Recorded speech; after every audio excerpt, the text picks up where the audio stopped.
You got it. Emergency cooking. That's on. Yes.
The development project tonight that has been withdrawn. That's random. I mean, yeah, B1. So if you're here for that, you don't have to go. Great. You have to stay. Also, if anyone in the audience would like to give a public comment on today's agenda, we ask that you please fill out our public comment form up the front and bring it up to us. Thank you.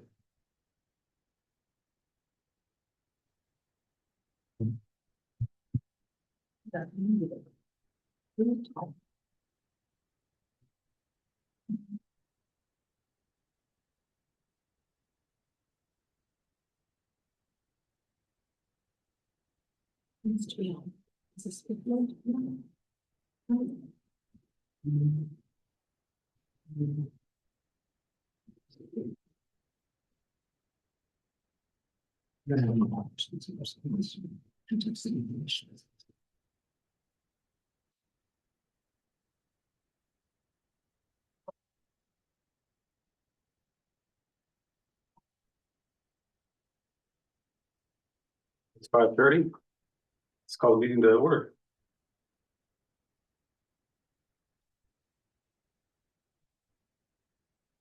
Ready for roll call? Ready for roll call. Okay. Sean McCoy, Here. Bill Shrimp, Here. Kristen Montana, Here. Stacy Shin, here, Donna Keats, here, Michael Ginsberg, Here. Cal Taylor, Present. Nicholas Oliver, Here. Brett Jenkins, Here. Pat Cashell's absent, Councilwoman Naomi Dewar is here.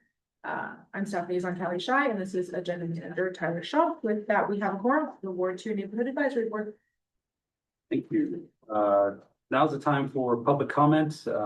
If you're going to speak tonight, please, we ask that you fill out the forms over on the table, and you'll have 3 minutes to speak your piece. Also, please come up to the front and talk to the owl if you can. Thank you. Comments to review this item will be limited to 3 minutes per person and may pertain to matters both on and off the NAV agenda. The NAV may not take action upon any matter not agendized on today's agenda. When you are called on for public comment, please state your name for the record and begin speaking. The timer will begin when you say your name, and you will be afforded 3 minutes. If you're attending the Zoom meeting and would like to make public comment, please raise your hand at this time. We will start in person with Vanessa Vappel.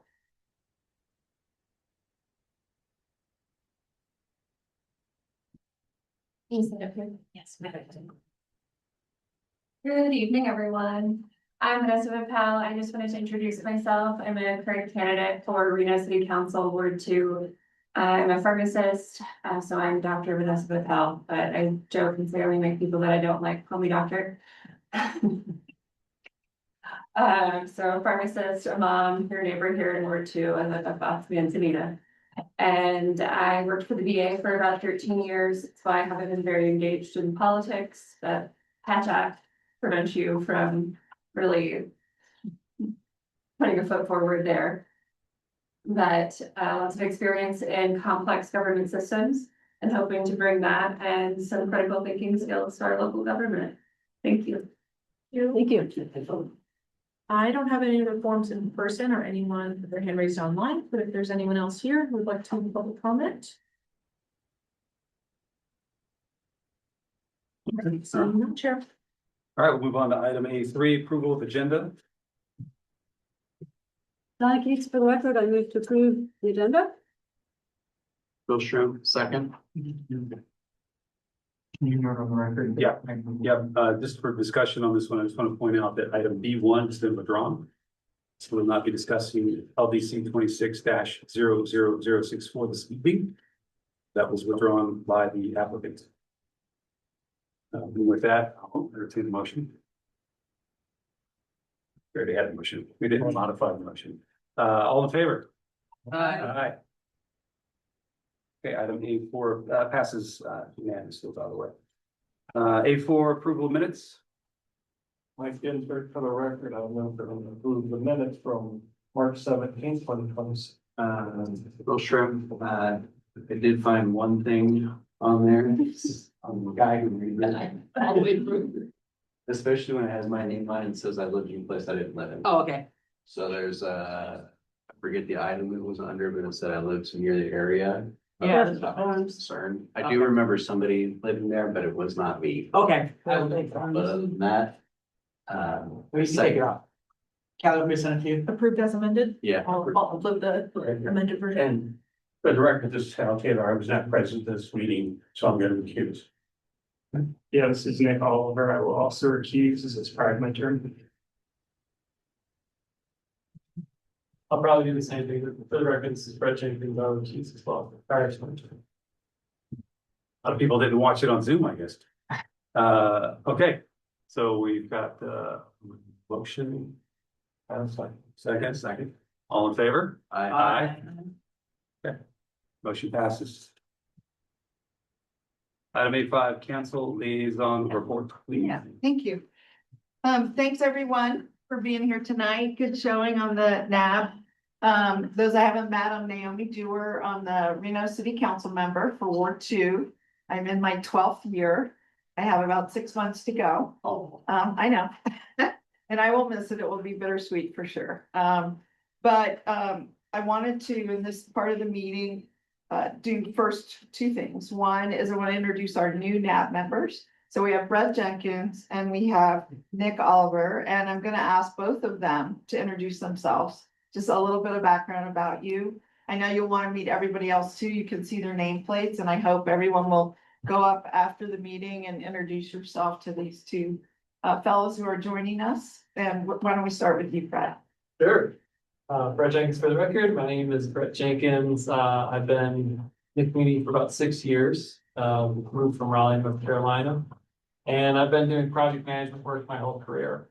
So a lot of like process driven experience, and that's what I'm hoping to bring to the table. I've just been interested in becoming more involved in the community. I've had 2 young kids, so they've kind of driven the priority for me after work. So now I'm feeling like I can get more involved. So Were you telling me that you do a lot on Zoom? Or do you work in town or? yeah, I work in town. Yeah. Yeah, I work for MD Energy. Yeah. Provider in the state. Good. I work specifically with electric vehicles. Yeah. So. I think that's good to know. And Yeah. you know our other MV Energy employee over Oh, here. yeah, I think we're done before. Yeah, okay. We're MV Energy attracted, I guess.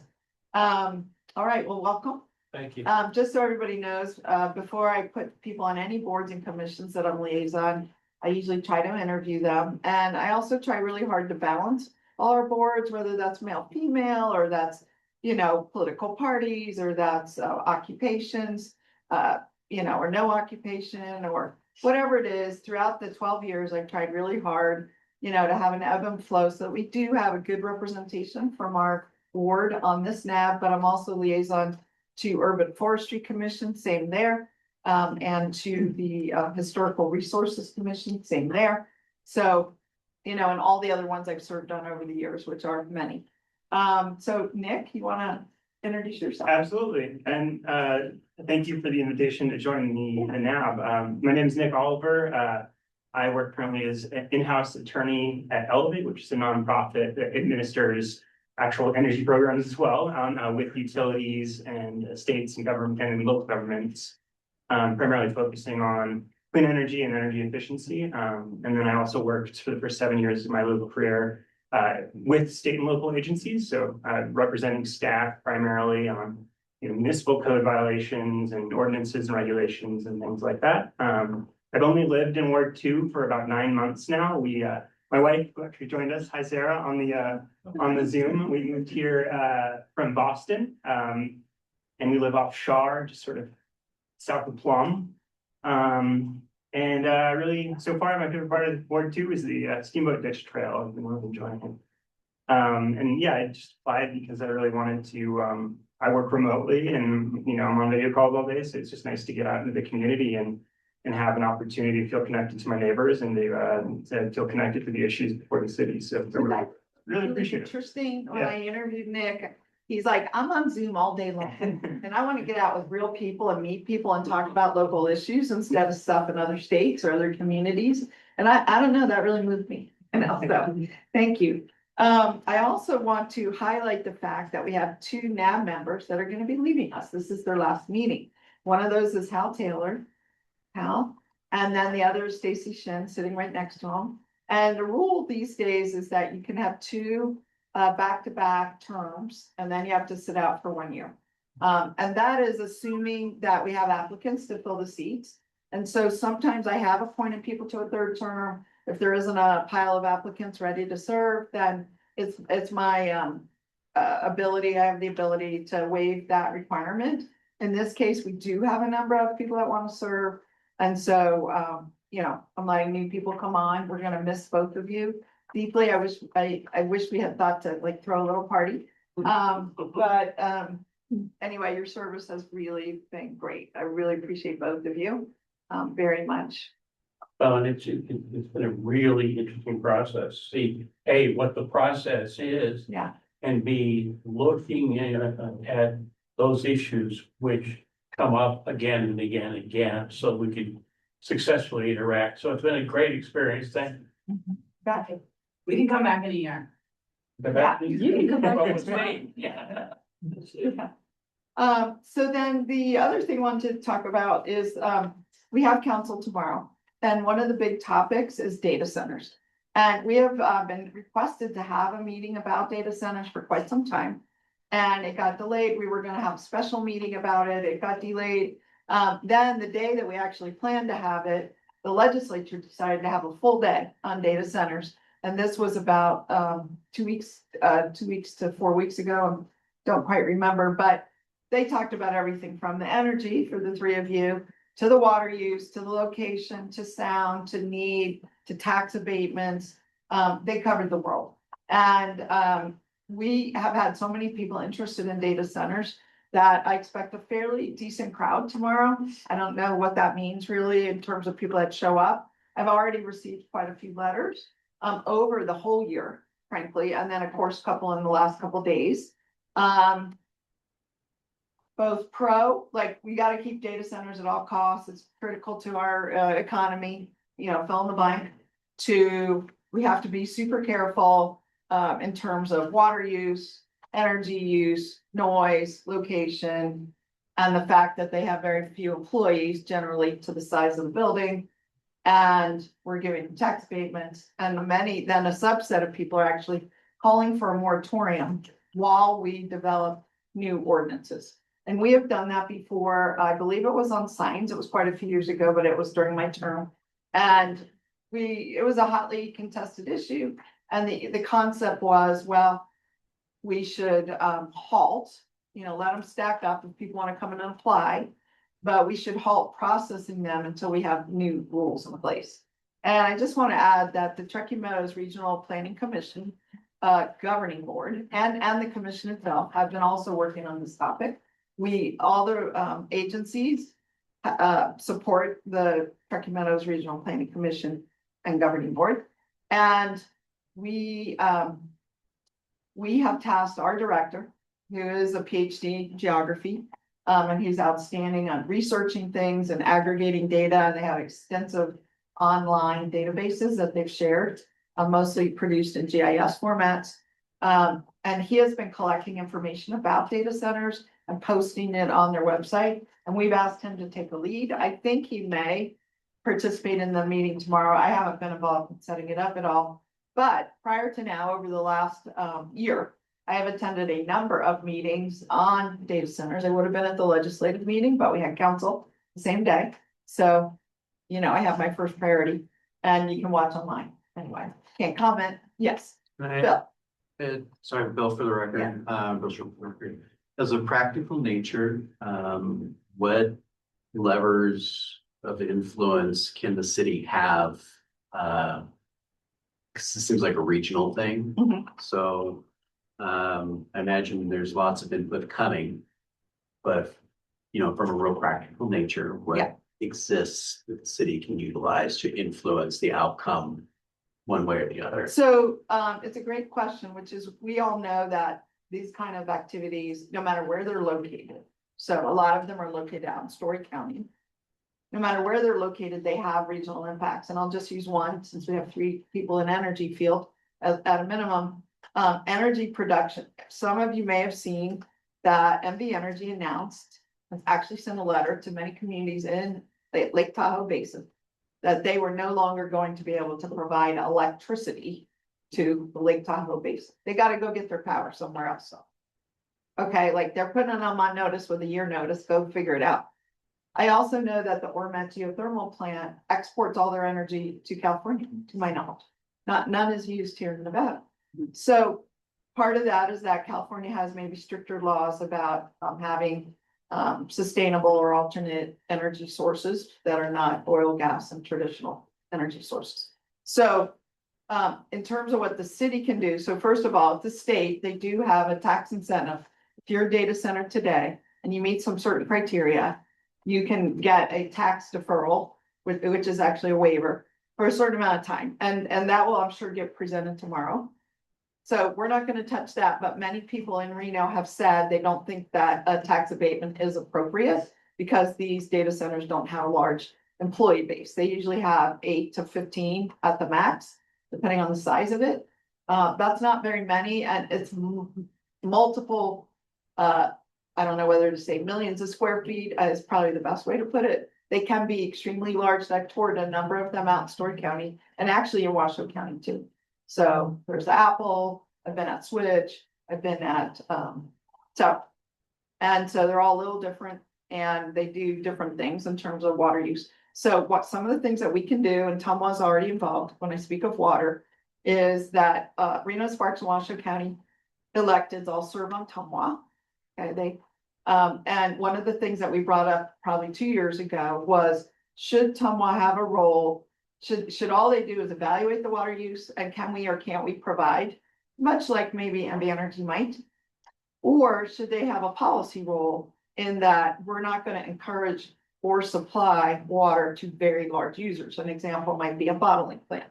Should we have water bottling plant in Reno, Nevada?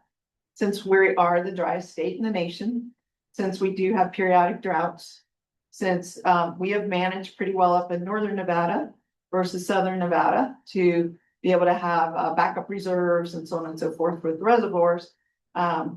So that's been a question. We can also say things like through our permitting process. So we've already set up a conditional use permit requirement.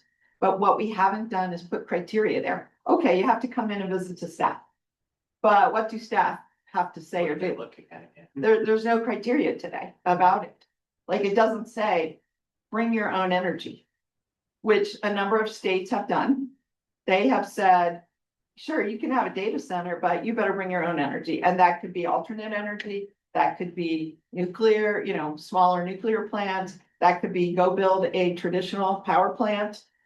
There's also backup energy requirements. So if energy goes down, we've all had this, a power outage.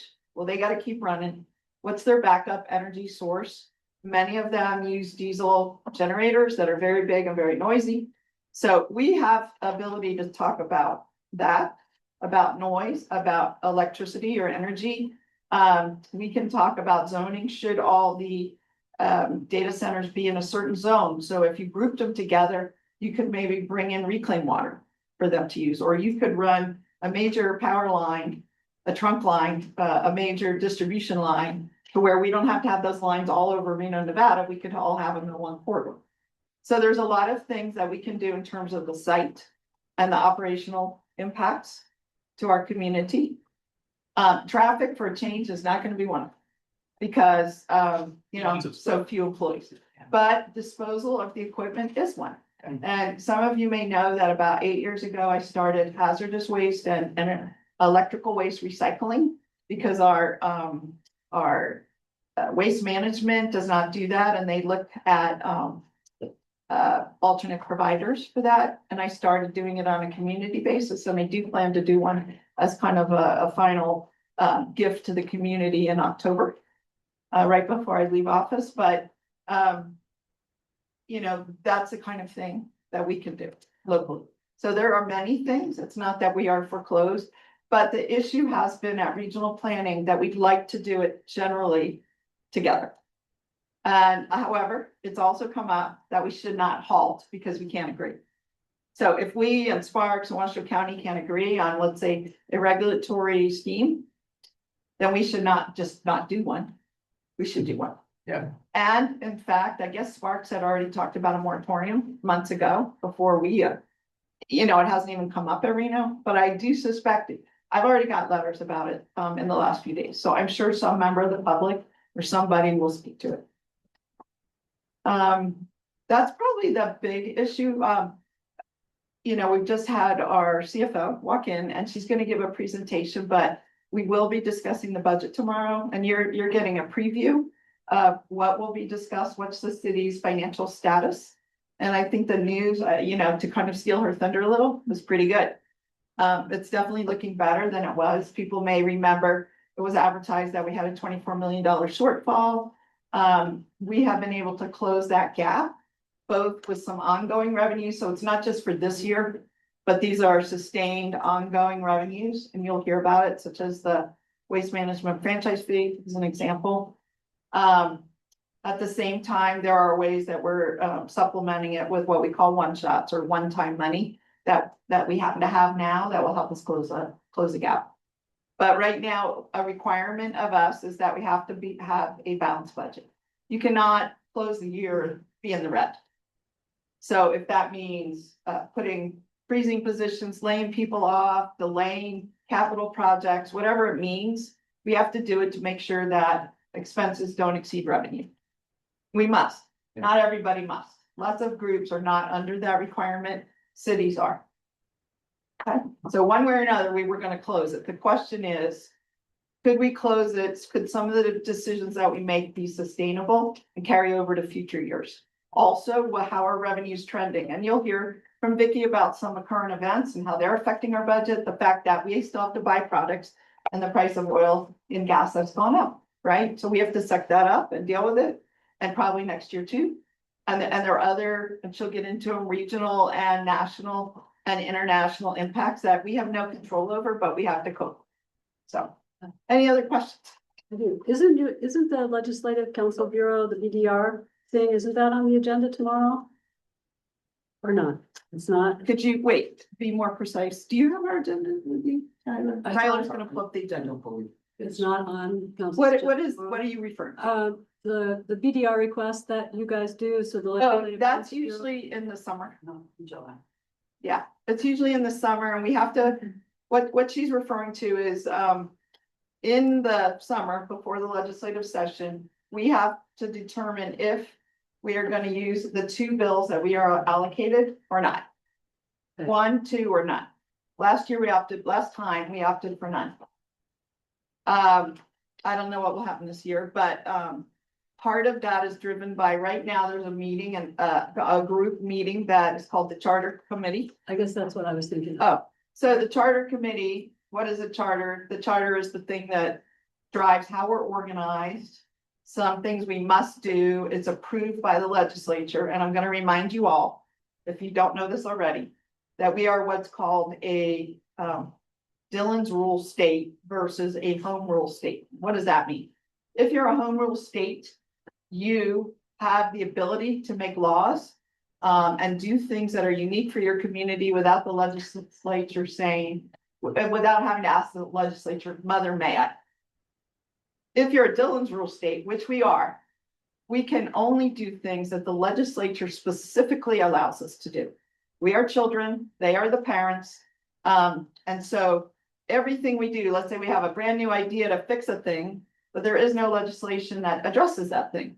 We have to go get approval from the legislature to do it. And an example would be, and I helped sponsor this one. Years ago, we're really struggling, and we still are, with funding parks maintenance in particular. Everybody, it's fine to do the new thing. It's real hard to take care of the old things and money wise. So I suggested, I mean, we all voted on it, but I went in and, presented to the legislature that we would be allowed to do a ballot initiative to ask our residents, do you want to fund parks and parks maintenance? And we actually have a plan. That's part of doing a ballot initiative. And they were so not interested that they didn't even schedule us for a hearing. I mean, we made a presentation and asked, we had a bill, and they were not interested in discussing it. So it died. Same thing with our fire. We went and asked for improvements in the way we manage fire. And they said, yeah, they didn't even say those words. They just said, yeah, they just didn't do anything. And this is one reason we did not submit any bill requests last time, is that we feel that, and the legislature knows this, many of those people, most of them have never served as an elected official for a local government. They do not know what we have to live with. They do not know how constrained we are in raising funds. They do not know most of what our life is like. They know what their life is like at the state, but they don't know what our life is like. And so they're not that interested in spending time and their energy on bills that really don't affect them at the state. But that's the only way we can get bills done. And so one of the bills that we always look at is a charter bill. Are there improvements that we should make to the charter that would make our life better or function more effectively? And I'll give you an example. I believe we put this in one year, there's only 2 cities in Nevada, Reno and Sparks, that elect their city attorney. Every other city, whether it's Wendover, Wells, Las Vegas, Minden, no matter who you are, if you're registered as a city, they hire their attorney. And therefore their attorney reflects the composition of their elected officials and the things they're interested in. In Reno and Sparks, only in Nevada, we elect our attorney. And so they're independent. That can be good, but if you're not in alignment with the other elected officials, that can be bad. And so I remember that was discussed at the legislature. Our city attorney went and lobbied and said he wanted to stay elected, and that's what they did. So even though the charter committee voted yes, even though the council voted yes, and it went up there, one of our own went up there and said, yeah, I don't like that idea, and it died. So I'm just giving an example. That's in the charter. And to get the charter fixed, any change, we have to get the permission of the legislature. And I'll do the charter committee report and the member reports. Oh, perfect, because you're on it. Yeah, and so is Michael, so I'll do, yeah. And Thank you. So I'll do when we get to D, I'll let you know what we're working on. That would be great. Okay, well, I'm gonna cut it off there. I'm happy to stick around after and talk about anything you want. But for now, I know we want to get to the rest of the agenda. All right, thank you, Councilmember. Moving on then to item A6, staff liaison report. Carol, where you go? Thank you, Chair. I'm gonna share just some general updates today and then a short training on what's changed. I know we have lots of feedback, so just interrupt me in the middle if you'd like. Don't feel comfortable until the end. Right. Just wanted to keep a reminder about Reno Direct on here every time so the public knows how to reach them. It's the city's non-emergency service center. They're to answer questions. Can you talk a little loud? Yes, no problem. Reminder about Reno Direct, the city's non-emergency service center. Here to assist you with questions or general information. Also like to remind everyone about the city's newsletters. Ward 2 has its own newsletter, which all of our NAB members are subscribed to. We also have a development projects newsletter and a council agendas newsletter. I wanted to highlight one of the newest ones, the Reno Report. This gives you a snapshot of the recent city news from City Manager Jackie Bryant. So you can find that in the same place you find all of our others on the city's website at Reno.Gov. Then you just hover over how do I and then sign up for newsletters.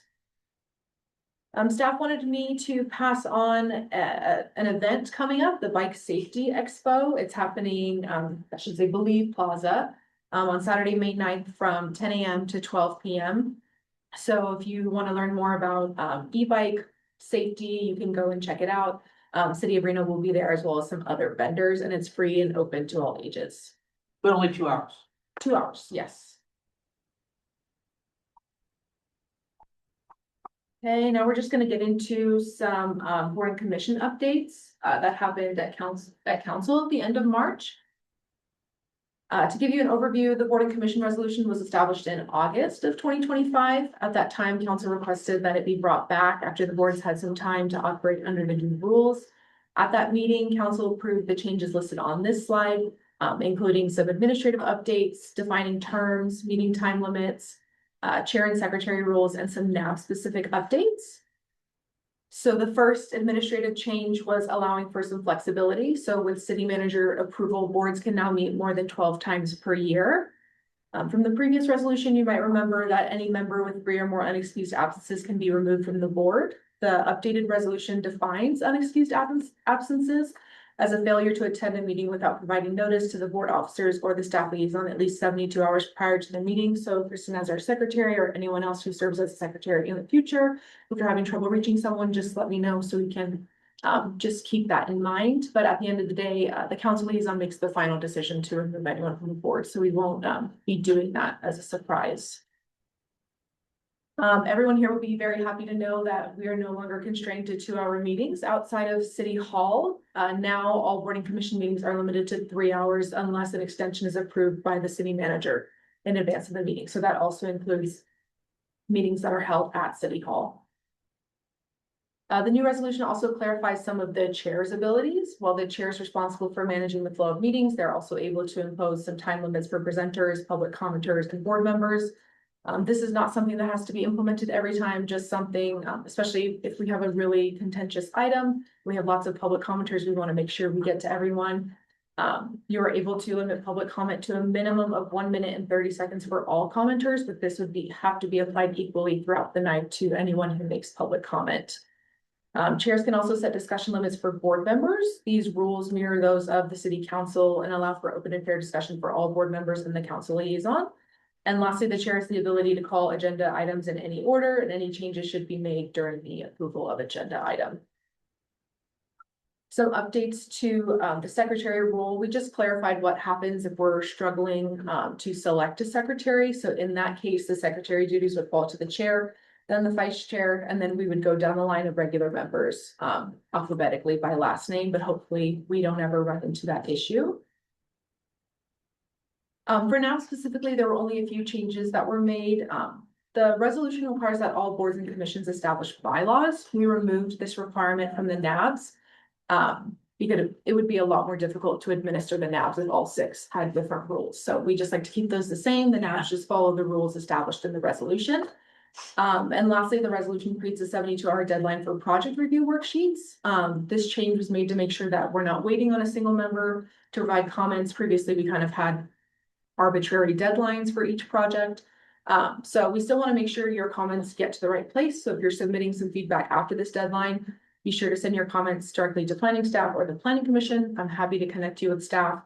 Since our meetings are on Tuesdays, this deadline would mostly probably be Monday because technically 72 hours would be Friday, but I'll 5 p.m. Friday, I'll be out of here, so. You don't want to put emails Friday afternoon? No, it's not my favorite thing to do. So usually it'll be Mondays. If we have something, if we have a really close deadline where planning commission's the next day, obviously, we'll get your feedback in and routed. But usually it will be Mondays. But that's all the updates I have for the resolution. Like Councilwoman Dewar mentioned, we have council tomorrow. The next planning commission meeting is on a Thursday because council takes that Wednesday, May 6th. So planning commission will be on the 7th. And then next Ward 2 NAP is on May 19th. So happy to answer any questions. Anyone has any? No resolution, one version or the other, it's described that the NAB comments and responses will be reported to anytime this project goes DC once, twice onto council. Somebody's supposed to be providing a summary of what happened at the NAB for that. And so that's not clearly defined as part of how we're currently doing it. I went to the NAB after this last meeting and I didn't get my comments in time. I went to planning commission, said this is what happened at the NAB. I'm sorry I didn't send you comments until 5 o'clock today, but hey, here they are. And they're like, oh, nobody ever does that, which made me think, is that really the intention? I mean, you send all these project review worksheets, but there's language in there about verbal summaries being given to the deciding bodies, which we don't currently do. Is that something that we now have to do? I don't think it says verbal. I think verbal is an option, but it's verbal written. They can be on Zoom. So they can send comments written ahead of time. They can join the Zoom and give them verbally during the meeting. But I guess my question is, that's something other than just making sure the project review forms get to them? It is separate. Yes, that's the And so how board are we officers. supposed to meet that obligation of the resolution?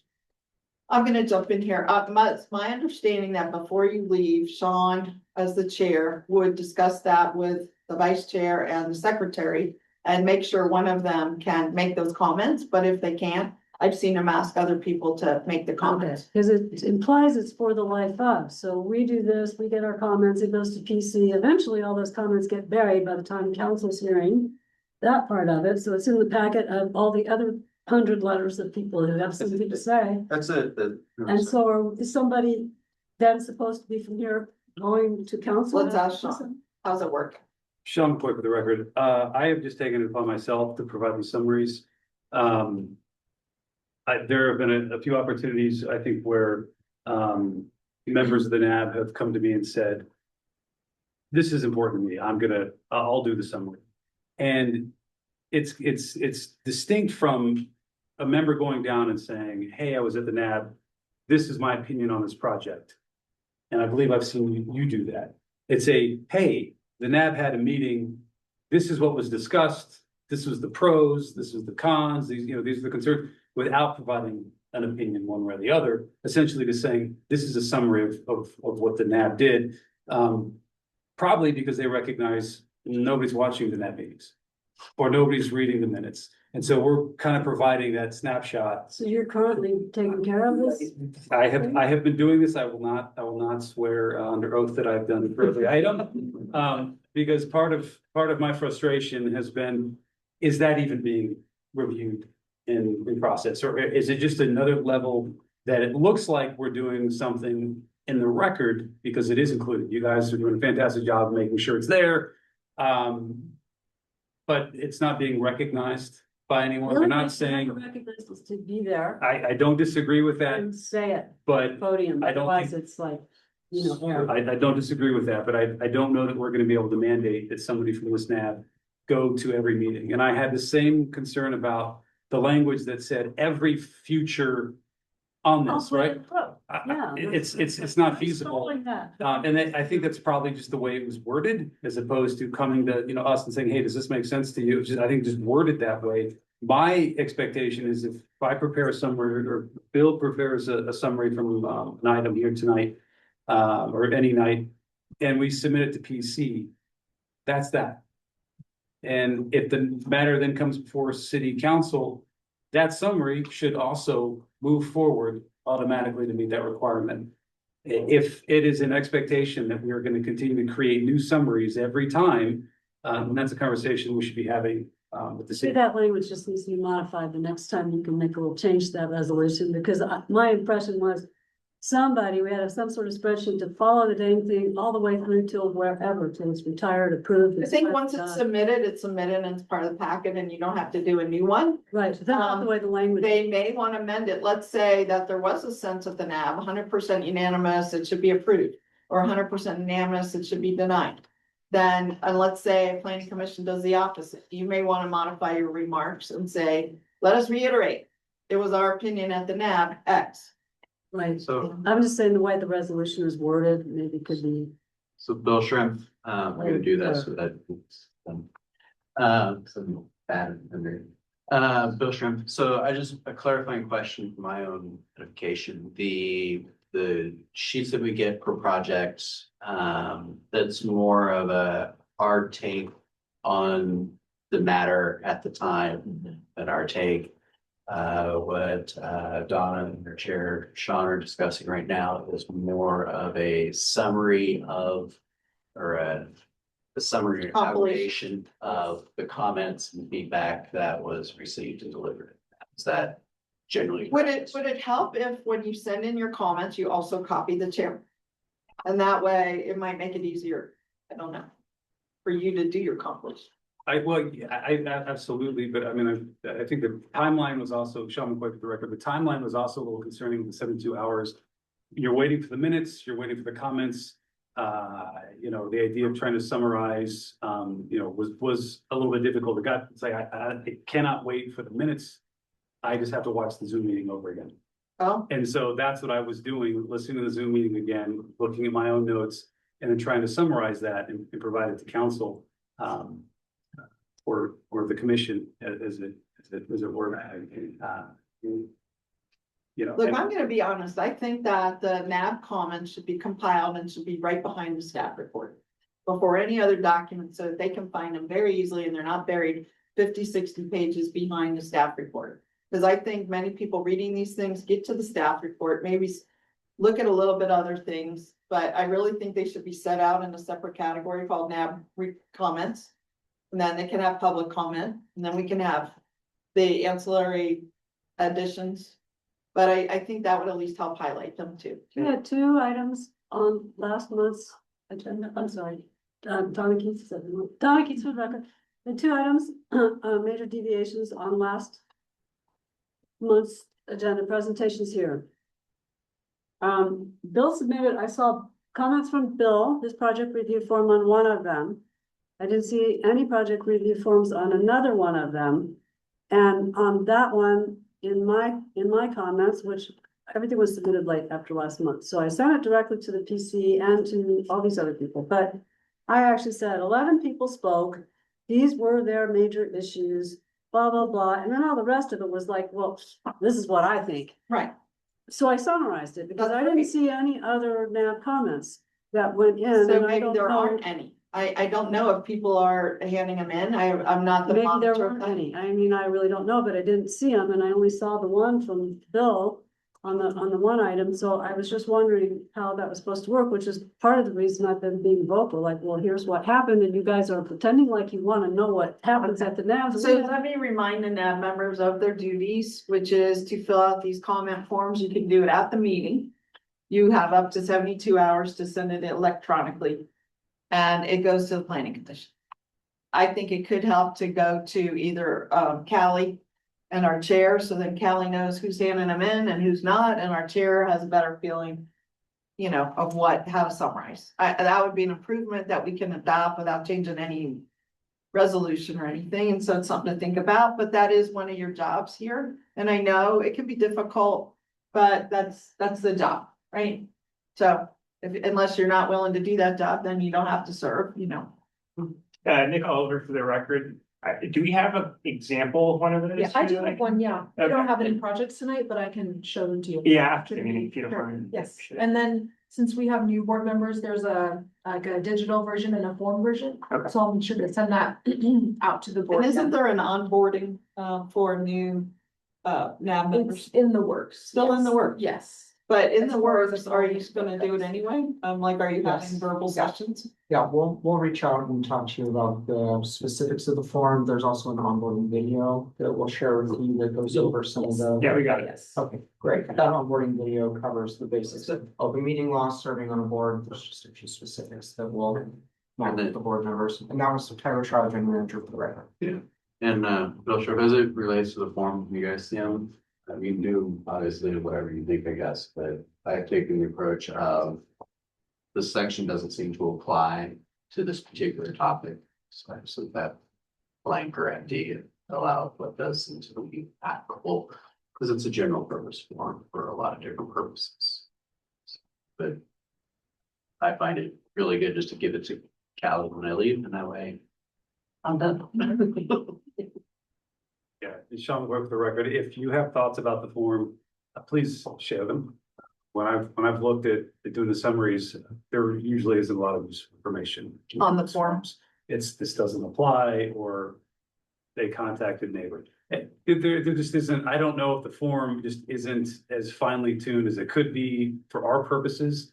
Or that I understand exactly what information they're trying to get from us to be of use at the council or commission. So just to I think be that's- clear, they have, at the planning commission, they have to make findings. And the findings are all laid out in the staff report.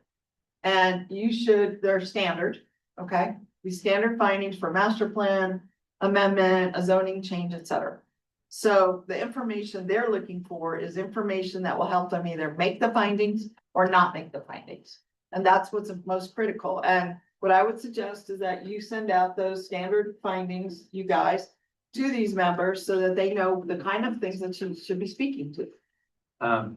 You know what might be, I'm sorry, Bill Shrimp, what might be helpful is some sort of educational piece of what some of these findings are, what are the Yeah. frameworks? I think that it would be good to invite one of the senior planning managers here to talk through the findings, because that is That might the be helpful. beginning and end of where they have to make their decisions. Mhm. And it's very nice that you say something about, let's say, the trees. I would like that, but that isn't a finding. Okay, Doesn't have any legal standing. no. So you see what I mean? Did just the form get us what they? No, I think No, that the form it should doesn't. specifically speak to the findings. It talks to traffic, it talks to economic impacts, it talks to Safety. water availability, walkability, public safety, et cetera. And those are the things they're looking for input on. Because all of those, Donna Keats, most of those things in the this doesn't apply category in the first two sections of our form. Those are findings, those 4 master plan findings, a lot of those are.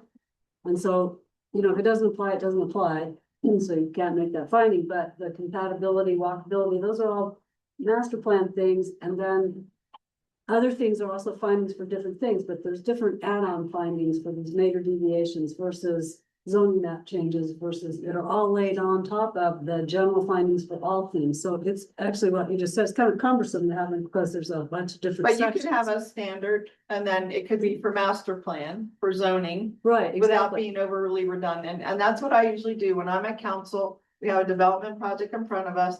I will go through and identify, I will assume that I can make all the findings, and I will identify the findings I cannot make if there are some. It might, one of the biggest ones has to do with traffic, frankly, and whether they've mitigated traffic impact from the project. And off that, if I can't make a finding, it's usually that. It may have to do with something else. It may have to do with open space or something like that. So I do it by exception. I assume everything is met, but I'm gonna identify areas that I have a concern. Well, I have a suggestion, Don Keats, for the record. If, because all of these are in Title 18 under section X, Y, and Z, and they kind of jump around, so if you're just your average bear trying to go through Title 18, there's a big section about, you know, all the review procedures and lots of stuff in between. So it might be helpful if at the NABs, you made available this section, because it's a little hard to follow even for me after 20 years. And here they are. So when we got things for major deviations, these are the things for major deviations that we're to be looking at. Yeah. These are the things for zoning map changes, because we don't necessarily know what those things are. But they do list them in the staff report for each of those things, so they are. We don't get the staff reports here. No, but what I'm saying is they can cut and paste out of the standard staff report, what the standard findings are. They're all listed together without, I don't go through Title 18. I look at the list that's provided with the staff report, which is always provided, which you could have up front. And if it's not addressed to your point, like a major deviation, they could go get those. But I do think this is very doable. I do. That's what I'm saying, is we Yeah. have the section, because to me, the Period. staff reports are, that's like a lot of la land, but if you have. So I go and look it up, here's major deviation section, here's the Right. master plan section. Right. And then it's just like da, without all the layers of stuff in it. Thank you for the time to. So, Mr. Chair, I don't know if we're done with this section, but I would like to reopen the council liaison report. I have one thing I forgot to share. I have no objection to that. Do I need a motion to reopen or can we No. just say, all right? All Perfect, go right, ahead. so I just had a really good meeting on Monday about this, and we're going to probably send an email out to the Ward 2 newsletter seeking information. So I just wanted to share with you a current project that I'm working on. So a number of months ago, the Department of Wildlife, the Nevada Department of Wildlife, reached out to me.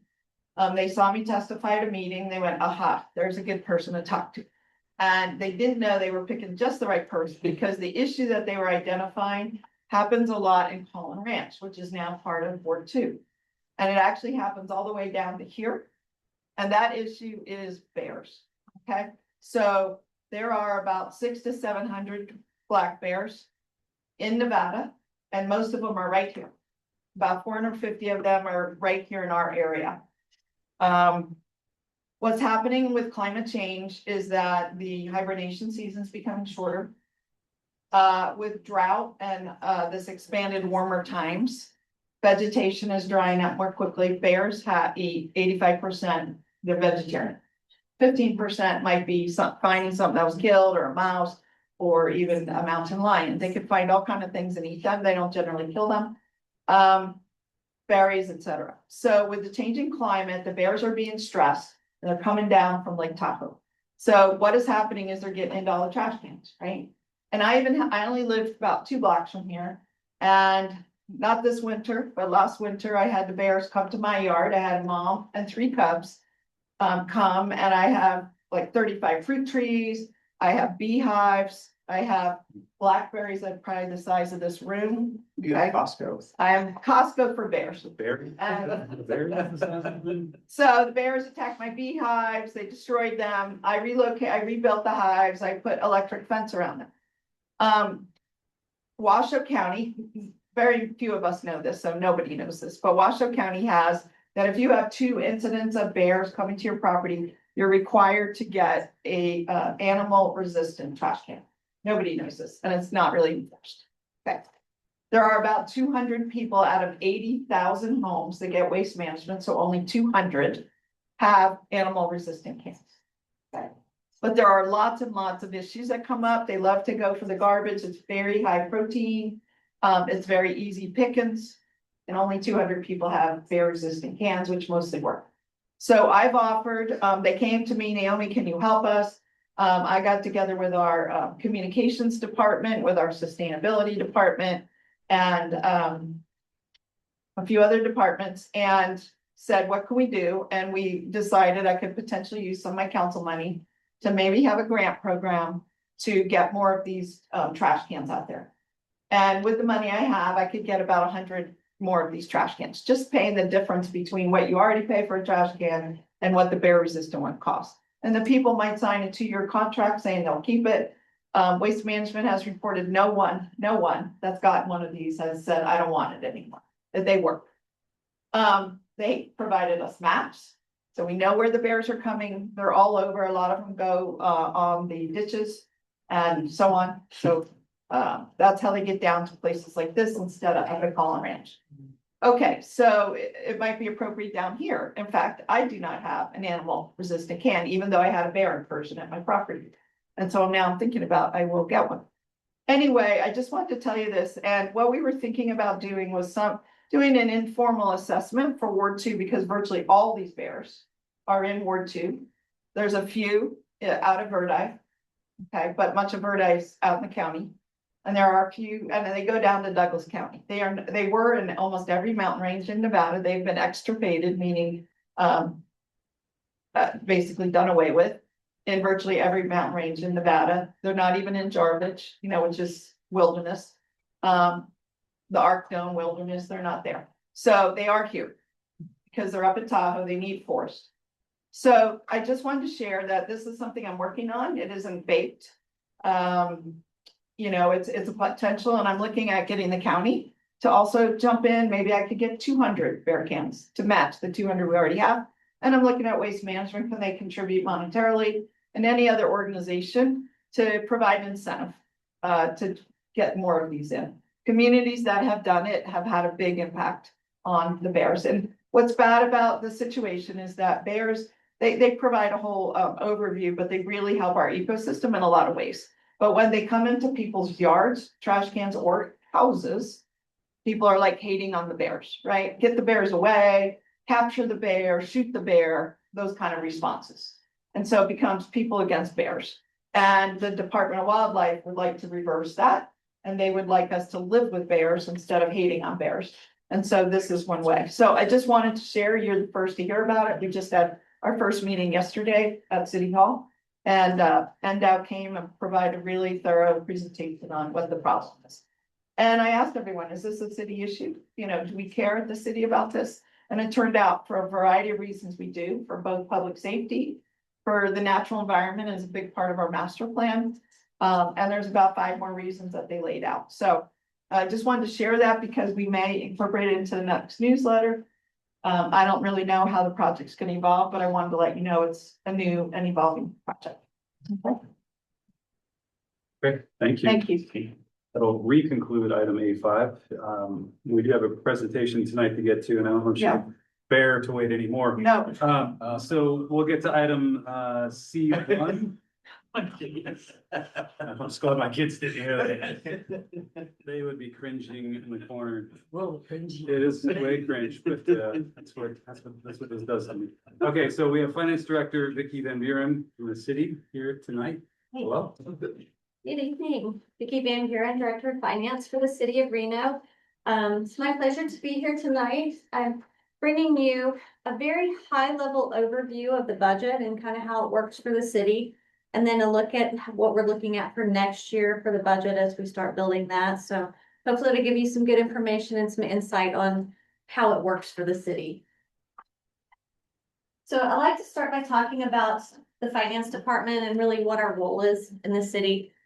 I'd like to say that we spend half the year building the budget and then half the year producing the financial statements and going through the audit process with that. We probably spend all the year on budget now and half a year on closing out the books from the prior year. We are in a fiscal year, so it starts July 1 and ends June 30. It's not in a calendar year. And our books are audited every single year from an outside entity. Little bit background on how fund accounting works in government. So the non-accountants in the room, this has to do with accounting, and I just want to explain a few things just because these items here that we're going to talk about, you're going to keep hearing on through the presentation. So I just want you to kind of understand how it works. In the private sector, accounting is a little different than in the government sector. In the government sector, we do what we call fund accounting, and fund accounting breaks down the type of revenues that we receive into different buckets. And so we have governmental type funds and we have proprietary. On the governmental type of funds, we have the general fund, which is the largest discretionary fund. That's typically what people think about when they think about government. They think about police, fire, emergency response, parks, municipal courts, all the things that you kind of typically think about a government entity. That's where we pay them from, the general fund. And that is our largest fund. As I continue through the presentation, I'm really going to focus on the general fund just because that's the most known of the funds that we have. We do have some other special revenue funds. Those are dedicated for a specific purpose. So either by law or policy, we receive revenues of some kind and it has to be used for a specific purpose. And so those have to be segregated out. We have debt service funds where we pay debt. We receive revenue specific to the debt payments, and then capital projects, same thing. On the proprietary side, we have two enterprise funds. Enterprise funds, we run like a business, so the customer is getting a service and they're paying for that service. So the city's providing the service and the customer pays. We have the sewer fund and the building permit fund, they run that way. We also have some internal service funds. These are where the city itself provides a service to another department. So we run it like a business again, but it's the city providing the service within the city. A good example in here is the motor vehicle fund, for police officers. They have their police vehicles. We have a fleet department in the city and they service those vehicles within the city. So within the police department's budget, they pay a portion based on how many vehicles they have and what the upkeep is to that fleet fund to upkeep those vehicles. And so in that way, it's run like a business. They're the customer and police, and fleet is the provider of the service. These are just examples here of what we have as far as funds. And you can think about these as like a separate checkbook. Every single fund that we have is like a separate checkbook. It has a separate balance sheet, separate roll up, everything. They may roll up into similar groupings, but we have separate checkbooks basically for all of these. And we have over 100 different funds. These are just to give you an example, but we have over 100 that we treat this way. Is that like a GL? Yes. Okay. So keep that in mind, what we just talked about. So as we look at the different types of funds, so by types of funds, our budget is $1 billion. And this is the current year budget that I'm going to talk about here. The budget that we're currently operating in. The general fund you can see is $350 million. That's the largest fund. Enterprise fund is on here at 371, but again, that's two funds together. That's the sewer and the building. So your general fund is still our largest fund, and that's really where a lot of the resources that you're familiar with run. Where does the money go for the city budget? Well, it goes to a lot of different things. It goes to public safety, judicial, community support, parks and rec. We have public works. We have streets, utility services, sewer. General government includes the things like finance department, city manager, city clerk, human resources, information technology. All the support departments to those other functions are included in there. And that's really where your $1 billion goes. As far as employees, how many employees does the city have? In total, the city has about 1,500 employees that are full-time. Again, broken down by fund, because that's how we have to track it governmentally. In the general fund, you can see 1,200 of the employees are dedicated to the general fund. And of the 1,200 in the general fund, 852 are public safety. So that's your police, fire, and dispatch. So about 70% of the positions in the general fund are public safety. Also, this will be posted on the NAB page for this meeting if anybody wants to refer to it later. A lot of times people talk about, well, how are we doing as a government and how do we look compared to other agencies? Well, if you look at our other local agencies that we kind of compare to, a good measure a lot of times is to look at how many employees the city has per 1,000 residents. And you can see the city of Reno is the lowest at 5.3 employees per 1,000 residents. The others kind of range between 5 and 6, and you have some that have a few more than that, but for the most part, they range between 5 and 6, but we are the lowest as far as employees and number of residents. So I'm gonna switch gears here a little bit and just focus on the general fund and talk about where do the revenues come from and where do they go. So in the general fund, most of the revenues come from 4 sources. They come from consolidated tax, property tax, franchise fees, and licenses, which are business licenses. Between those 4, that's 80% of the budget comes from those 4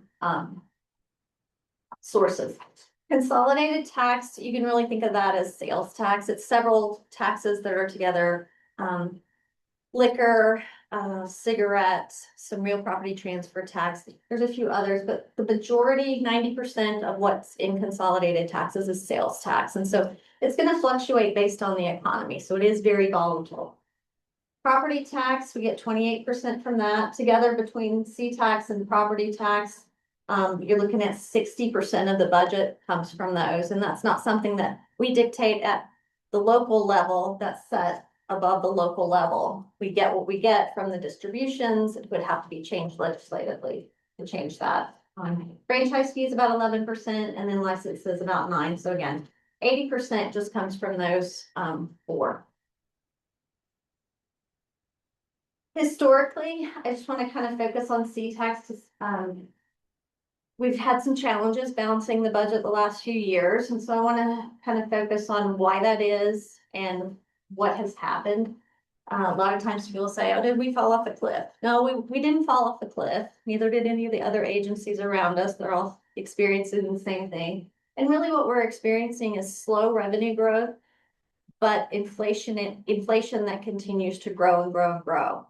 And so focusing just on C-tax, this is the consolidated tax, which is mostly sales tax. This is the percentage growth year over year going back for some time. If you look at an average growth for this, if you take out any strange factors like a recession or other things, should be around 4% a year. That's population growth of 2% and inflation of 2%. So you should anticipate about a 4% growth every year. Some years you can see that, and some years some other things were happening. But you can see starting in fiscal year 23, we had negative growth that year. And then falling out as we move forward, we're seeing, very low growth as we start to move forward. And you think, well, that's not too bad. Well, this is what actually happens. And then, again, this is just one revenue source, the largest one. This is what happens based on those estimates that we had, and this was done in January. The negative growth we had 3% growth, and then we had 2% growth, and then we were anticipating 3 and then 2.5 for current year and next year.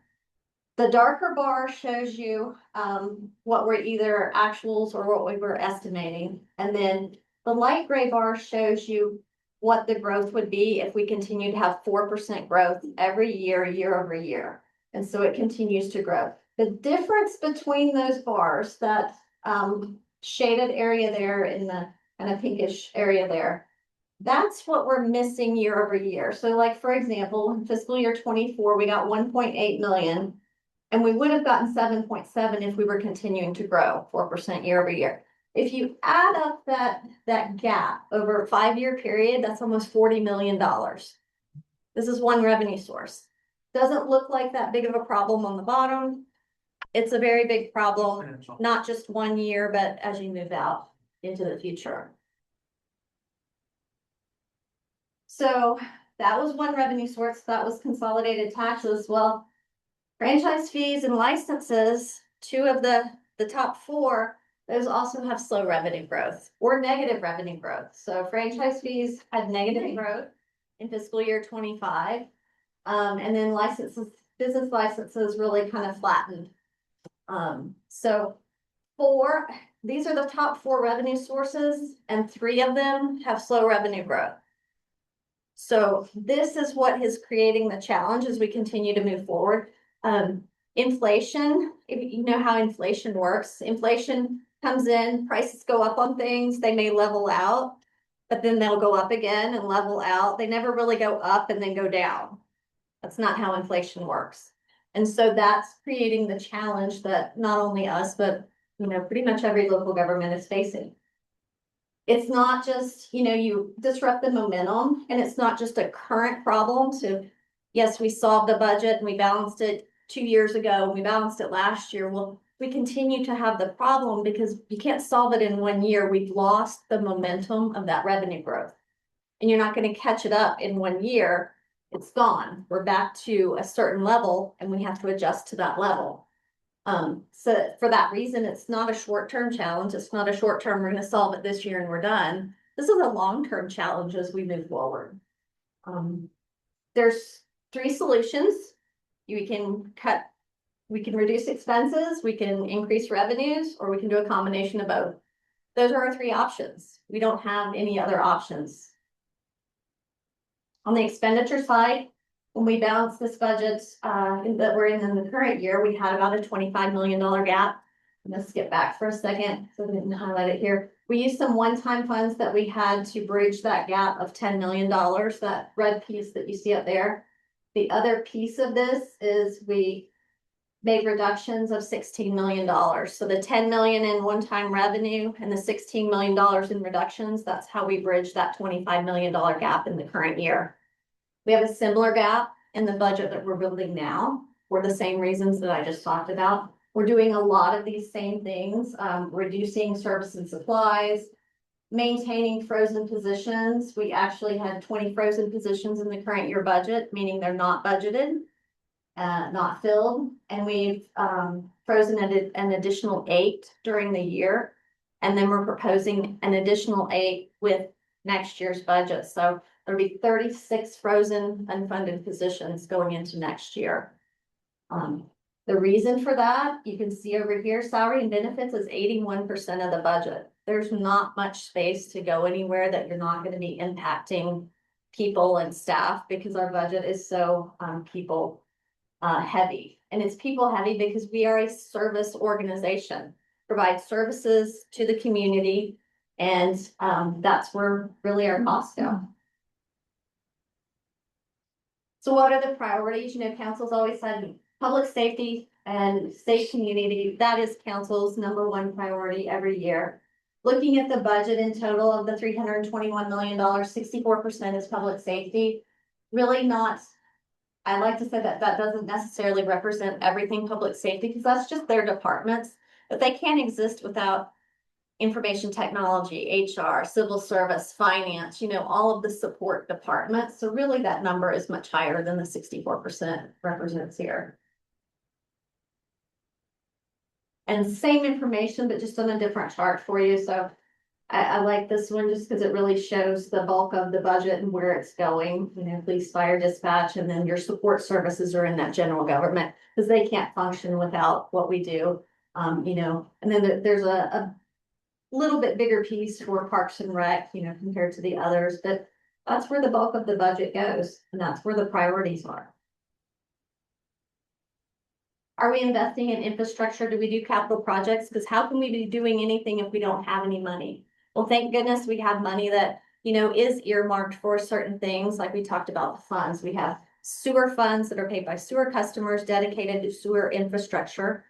So we have $206 million of projects that we're doing in the current year from those funds. We have street funds dedicated to neighborhood streets and those projects, 14 million there.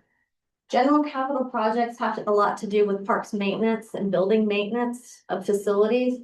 That money normally comes from the general fund, but we didn't have any of that this year. So we were having to use some one-time money that we cobbled together to do these projects for this current year. We have some RDA projects, the Redevelopment Association, and then regional construction tax that's dedicated to parks only. $7 million of that. Capital projects can look like capital improvement, which is new stuff, new buildings, new major expansions, or it can be maintenance. We have a lot of maintenance needs. We have a lot of city buildings. We have a lot of parks. We have parking lots, and we have a lot of assets that are kind of outside of that we have to maintain. Not enough money to go around to do everything that we need to do.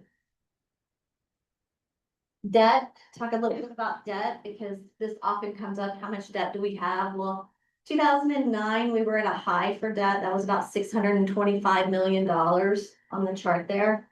Right now, we're at about $450 million in debt. I like this chart because it gives you an idea of where the debt actually lies. The big blue area on the bottom is retract debt. That debt was taken out to do the undergrounding of the railroad through downtown. It was a very large project, very expensive. We're going to be paying for that for a long time. The big gray area in the middle, that's the event center, the bowling stadium, and the ballroom.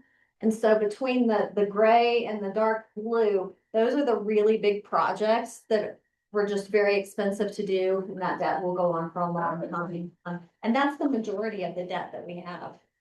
And I want to make sure, do you mean, it looks like brown here, maybe it was blue on the overhead, the bottom? The bottom is that Brown? dark blue or dark brown, if it looks like brown, yeah. I just want to make sure, Oh, it is blue. Okay, it's not the blue above the gray, No, it's the brown below. No, Okay. it's that Okay. dark on the bottom is the reach. Okay, so the brown and the gray, and I think it's important though, Vicky, on this slide too. What of this is general fund debt? The general fund obligation is the orange on top. Okay. So I think it's important, I met with Vicky earlier today, and she showed that only $6 million of our almost $1 billion budget is from the general fund paying debt. That's an incredibly small amount for a city like ours. All this other debt has dedicated revenue sources that pay for it. So if you're a bowling stadium or you're, what did you, I'll say, the retract, The retract. these bonds were issued with separate repayment streams. Has nothing to do, if the repayment stream is there, we don't make the bond payment, is that correct? Some of them are backed up by general Some of fund. them are backed, but for the most part, the retract is sales tax, and then the event center and bowling stadium, that's room tax is paid for that.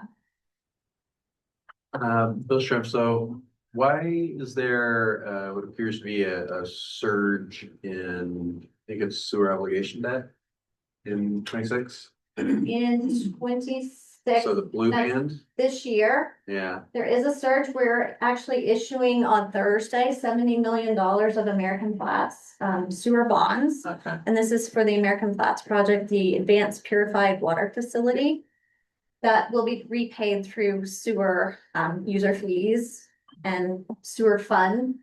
And so we are actually issuing that debt. So that's what that will. We also got quite a big chunk of grant money for Got that, a lot like of grant money. $30 million from the federal government, from project. Bureau of Reclamation, and another, I think, 10 million. And so we're trying to get as much grant funds. This is a very special water project that's going to take reclaimed water that would have been thrown away or used for grass and make that into drinking water. It's cutting edge. It's the first project for Nevada, all of Nevada. We're the first place to do it. They do it in other states, Colorado, Florida, California. It's never been done in Nevada. We piloted it for 5 years or more. We figured out it works. They've done extra treatment that they don't even do in California, Florida, or Colorado, or the other states that do it. We've gone the extra mile, and it looks like this will make a whole new water source, not just the Truckee River, not just the groundwater. Now we have a third source. It's creating resiliency. So if something, our river was poisoned, or, the water table fell so low due to back-to-back droughts, this would be another source, because it comes from going to the bathroom, and no matter what the weather's doing, we're gonna keep going to the bathroom, right? So, I think it's really timely with your comments about how some of the trouble Southern Nevada is having with their Right. water right now. You got it. but again, this orange on top is so very small, and so when people say, oh my gosh, the city's in debt, the city itself, the general fund is barely in debt. And that debt is only about the Moana pool, the public safety center, and was there one, Fire some trucks, apparatus. fire apparatus. Grant. The whole rest of it is backed by separate revenues that are coming in. I think it's really important point. And that project with the American Flats project, that's a joint project with Tom Bond. Yeah, So- no, I saw that, and honestly, that was what I was hoping your answer would be. So.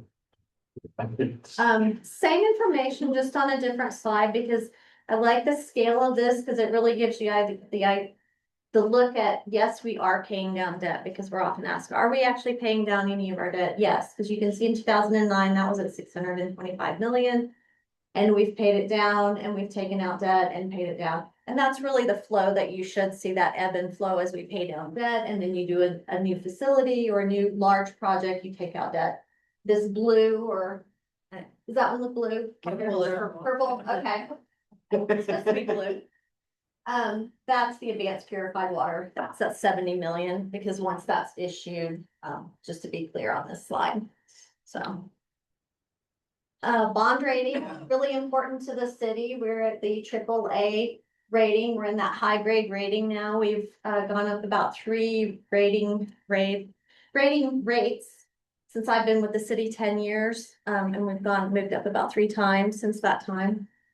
What that means is we can get really good debt issued. We have a lot of people that want to buy our bonds if we need to go out and get debt. When we issue bonds, it's kind of like taking out a mortgage for an individual. But we have lots of options, and we get really good rates now. And so this is really critical. This kind of equates to your credit score as a person. But, so looking at 27, so what are we doing for next year? Some of the things that we're doing for next year are some of the same things that we did to balance the budget this year. New this year is we're gonna budget for a vacancy savings in 27 and going forward. And a budget for a 2% vacancy rate savings. And what that means is in the past, we've budgeted for every position to be filled all year long. We know that's not necessarily true because someone retires, someone leaves, and then it takes time between the point they leave and to get someone else rehired in that position. That is a normal savings that occurs every year, but you won't realize it until the end of the year and you close out the books. What we're gonna do is budget for that vacancy rate during the year. It does make it a little riskier for us budget wise, so we have to be very conscious and watch the budget. But our vacancy rate typically is around 2.5%, 3%. So this is still being a little conservative with that. Which, by the way, is very low also for a city It to is. have that low of a vacancy rate. I mean, many organizations have like a 10% vacancy rate, at least a 5. I mean, it's about the lowest I've seen of it over 40 years of governments that I've worked at. We did zero-based budgeting, meaning we made departments justify every single dollar and built from scratch. We found some savings there. We're using some one-time sources again for next year for capital projects, just like we did this year. So as we closed out some projects and had some leftover money, we kind of cobbled that together to do the annual maintenance programs that we need to do for next year's budget. We're deferring some additional funding to the workers' compensation and the other post-employee benefits program. These are long-term liabilities, and we're trying to build up a savings account to kind of offset those liabilities in the future. We're currently paying them every year, but this is like pre-planning for the future. So right now, it's a nice to have. And yes, we want to do it, but it's not necessarily a necessity given the circumstances that we have right now. And then we're gonna use some savings from the current year. So in the current year, we know we're gonna have some savings because again, we didn't budget for a vacancy rate savings in the current year. And a lot of positions have been held open, trying to see what the economy is gonna do and other things. So we know we're gonna have some savings there. And then increasing revenues. So that's decreasing expenses and increasing revenues. We're doing both. Two of the things that we talked about that we can do. Sanitation franchise fee, council did approve that on February 11th. That increased from 8% to 14%. It's in line with what Sparks did last year. They did it for the exact same reasons that we proposed it. It's a small amount individually to customers, about $1.40 a month on their bill. But for the city overall, it's a big impact. It's $5.5 million annually, and then that will grow each year. Yes. This is Nick Oliver. I was just curious what the term of that franchise is now, or how long? I think it has a few more years on it. I think it ends in 2028. There you go, 29. Thank you. Yeah. 29. So what we had to do, just interest, the waste management contract was approved like the day before I joined council. And it's a 16-year contract. So this is very upsetting to me because I could have very little impact on it and I care, right? And I'm willing to read the multi-100-page contract that only allowed 2 times in the 16 years to discuss the waste management contract. And it wasn't a reopening. It wasn't like we open the books and let's renegotiate this contract. We're not allowed to renegotiate the contract, but every 16 years. 5 years before the contract ends, we have to tell waste management, either we're gonna keep working with them or we're gonna go out for a bid. Well, everyone agreed on council, I think it was unanimous, that we would tell them at the 5-year mark. So we told them in 2023, we're gonna go out for a bid. Why? Because obviously it makes sense to go out for bid, but also all the services we've got. And let me give you an example. Up at Lake Tahoe, same waste management company, and in Carson City, they don't just get their trash picked up. They get to get their green waste picked up and have it composted. Reno did not have the foresight to put that into their agreement. So we don't do it. And lots of people call me, well, can't we compost? What about our hazardous waste? What about our electrical waste? Well, how does this all happen? How about the size of our trash cans? Maybe there should be a mandate that half the people in Collin Ranch or whatever are mandated to get a bear can, for example, because of the problem. All of these things get renegotiated in the contract, and we have to start 3 years. We had to give them 5-year notice. We have to start renegotiating. We have to go out for bid. We have to collect all the bids and then have this contract in 2029, a new contract. So that's the short form, but it is a major topic of conversation.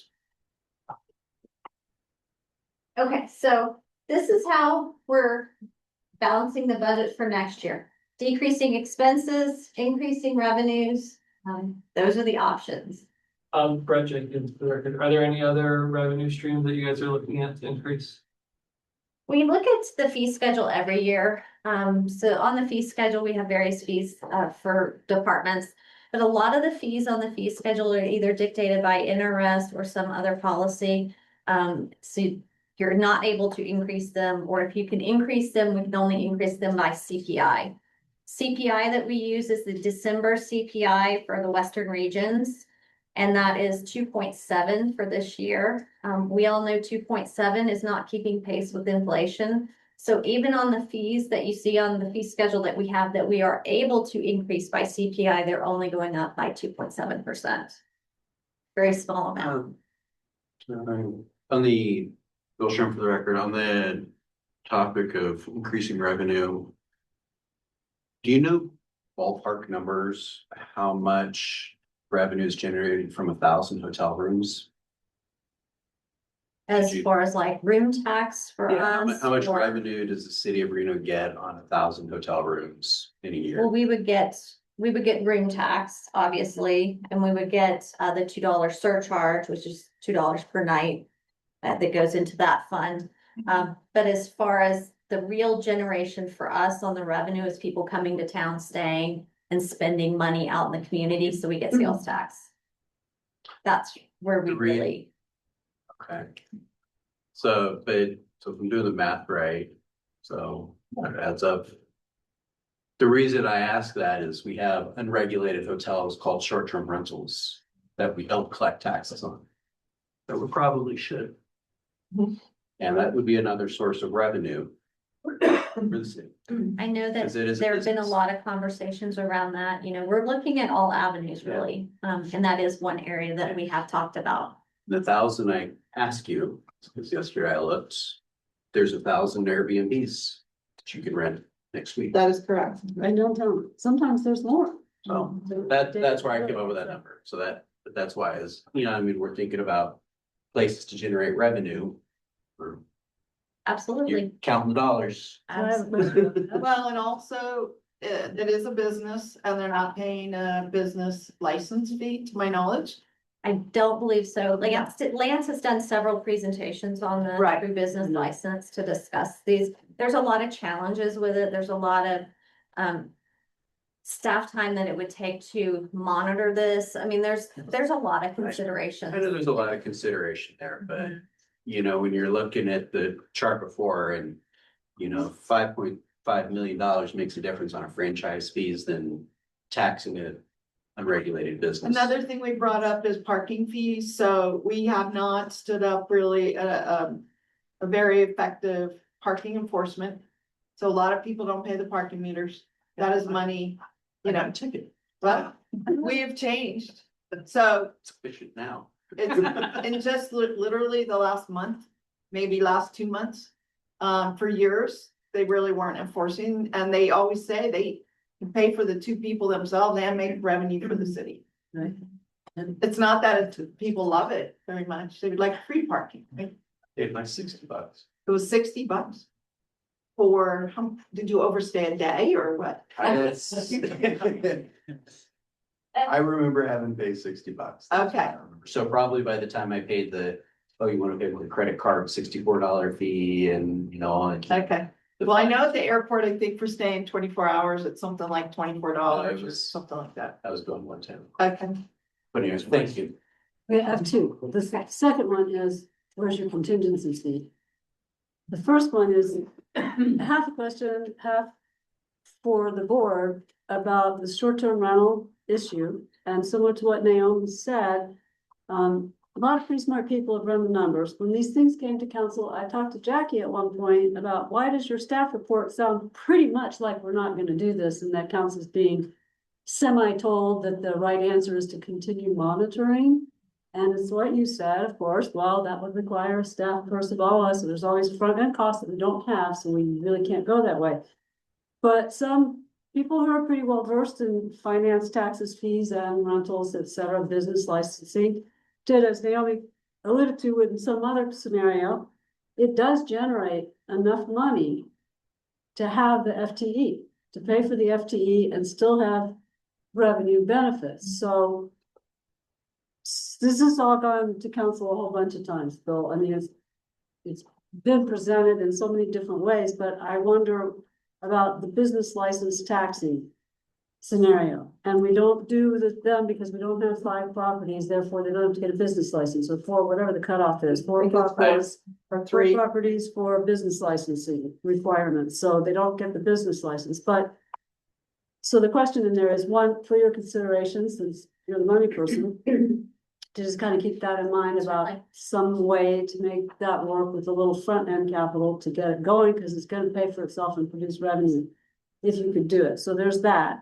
That's, as near as I can tell, there's little interest in going for that. And instead we get things like the cost to the Reno residents, like appeal fees and things that are now through the roof, so that nobody can appeal anymore, that are seriously weird and unfair, in my opinion.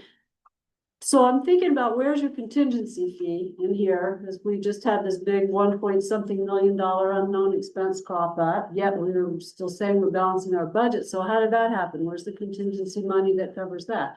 Which I think, item are you're you thinking about? referring to the police? The police. Yes, I was trying to be discreet, but yeah. Well, for that, we have a lot of savings in the current year budget from vacant positions currently, because as I mentioned, we didn't budget for a vacancy savings in the current year budget. So we have about $5 million in savings between what we budgeted and what it's actually tracking for the year. So from that, and that's factoring in, you know, this overlap that we're gonna have for this period for this year. If this continues into next fiscal year, we'll have to revisit that and look at it. But we're gonna have to figure it out from what we have, because we don't have a contingency that's like set aside just for emergency things anymore. That is one of the things that went away, I think last year, Yeah. 2 years ago, 2 years. as a part of balancing the budget. It will eventually come back at some point, but again, On the bright note, it's we not do there. have reserves, and the reserves, I think you Yes, told me, are do. tracking at 15%. we do What's that? It's about, I think you told me, about 2 months worth of operating. yeah, and how many expenses. millions are in there? About 50 million. So there's 50 million, and that's if a crisis happens, we have to lay everybody off, pay all their leave. You know, there has to be money to pay your bills, you know, a carry forward, you know, because a lot of bills are 2 years and accruing or whatever. I'm sorry, 2 months and accruing. And so we've got to be able to pay bills. So we keep $50 million in reserve for emergencies. It's not a true contingency fund. We used to have $1 million to $4 million, I think.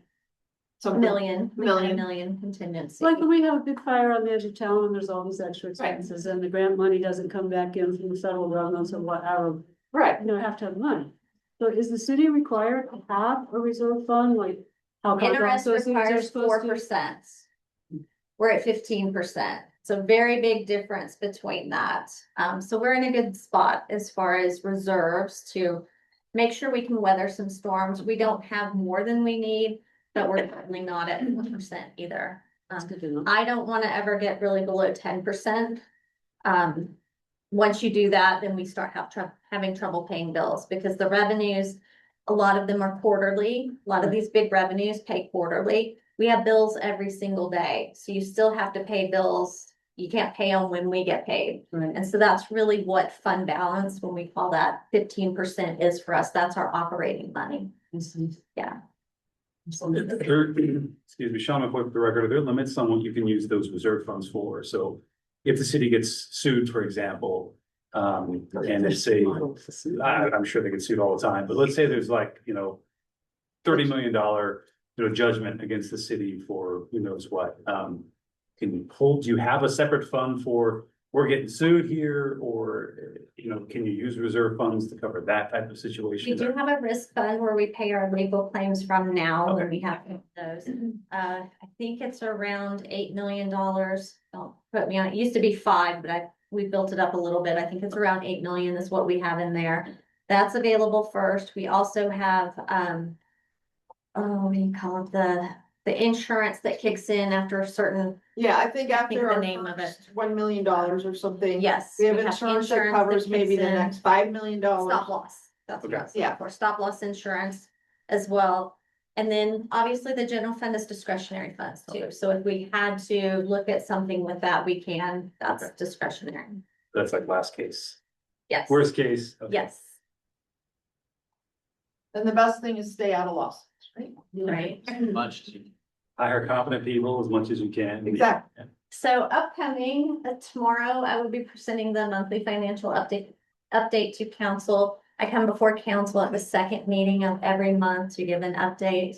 I've been doing that for almost a year now, given the circumstances of the economy. So if you're interested in watching that, that will be tomorrow, and there'll be more in-depth information on current year and then what we're building for next year.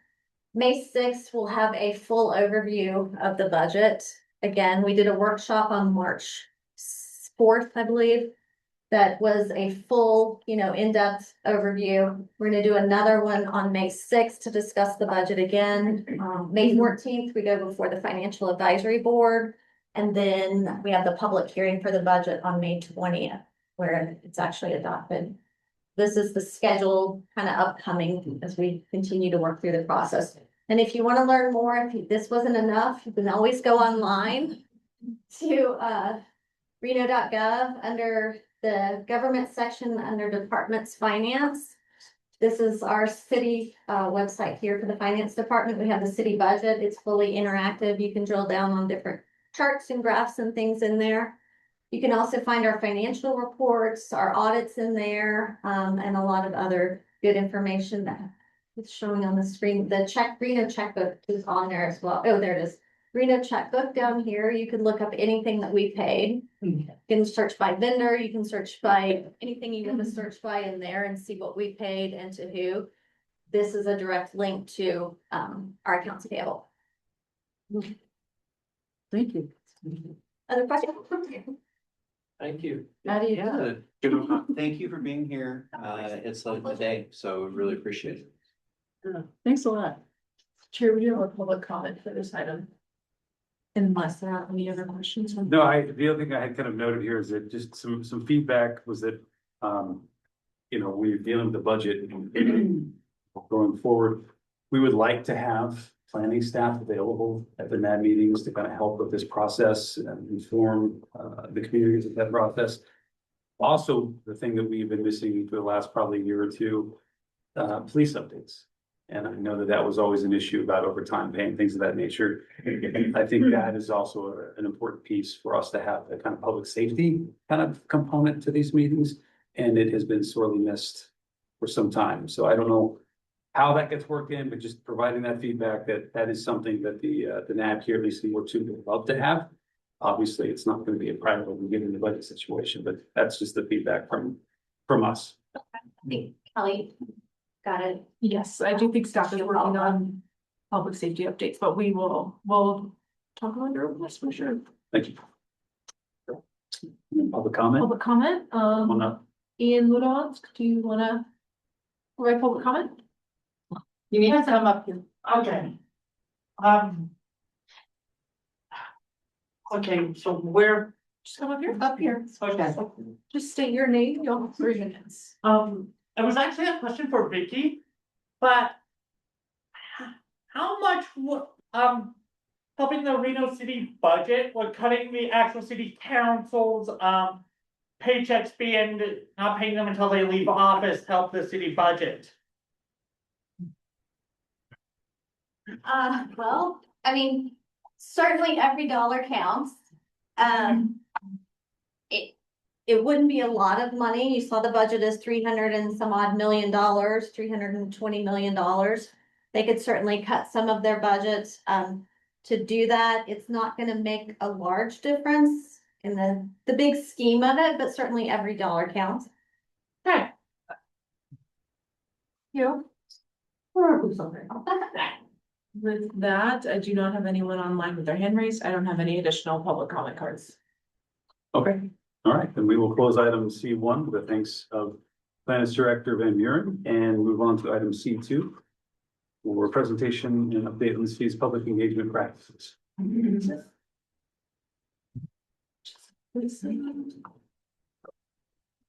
Good evening, everyone. My name is Cynthia Esparza, and I'm the Director of Community Engagement and Services. And as I was sitting here, I was able to see some of the names, so it's nice to put a face to a name. Dawn and I met some time ago. But thank you for having me. We have been doing quite a few meetings for updates related to public engagement since February. I know this NAB is very busy, but I'm happy to be here today. So we are providing an overview of what public engagement looks like at the city of Reno. And this is in response to a process that we went through last year, where we conducted a pretty extensive survey, worked with community partners, worked with board and commissions, did some outreach with various community groups to get input on what engagement preferences are like for Reno. Really, this is diving into how could we be better? There's always room for improvement, and the data that you will see today is a result of that survey. And we also have some exciting news to share on where we are in the process. And I'll go from there. So when we talk about public engagement, what we are talking about today is how we engage with the public. We have social media platforms and they do a phenomenal job. Whether it's Facebook, Instagram, what else do we have? YouTube, etc. That is pushing information out. What public engagement is from this conversation is how do we get information from the public to influence a decision, to get input on a project, to get input on, I don't know, an art project, a design, etc. So these are the various ways we currently do this today. Boards and commissions, I would say, is a critical piece of what engagement looks like, whether it's a development project coming before you or getting, input on this initiative, learning about the budget. That's a great way to get information from you all to staff. We do surveys and we did one for this. I'll dive into that momentarily. Public forums, open houses, online forums we have learned are pretty favorable in our community, which is nice. Public-private partnerships, so working with community groups to resolve issues. We are currently doing that with 2 business areas in town, one on 4th Street, one on Moana and Kitski. So that's another way that we're engaging with the public, or working groups. And of course, public comment forums, that is a direct way to connect with a board or commission, with city council, and you could do that in person, virtually, or even call in. There may be more that are missing from this list, but this is a general overview.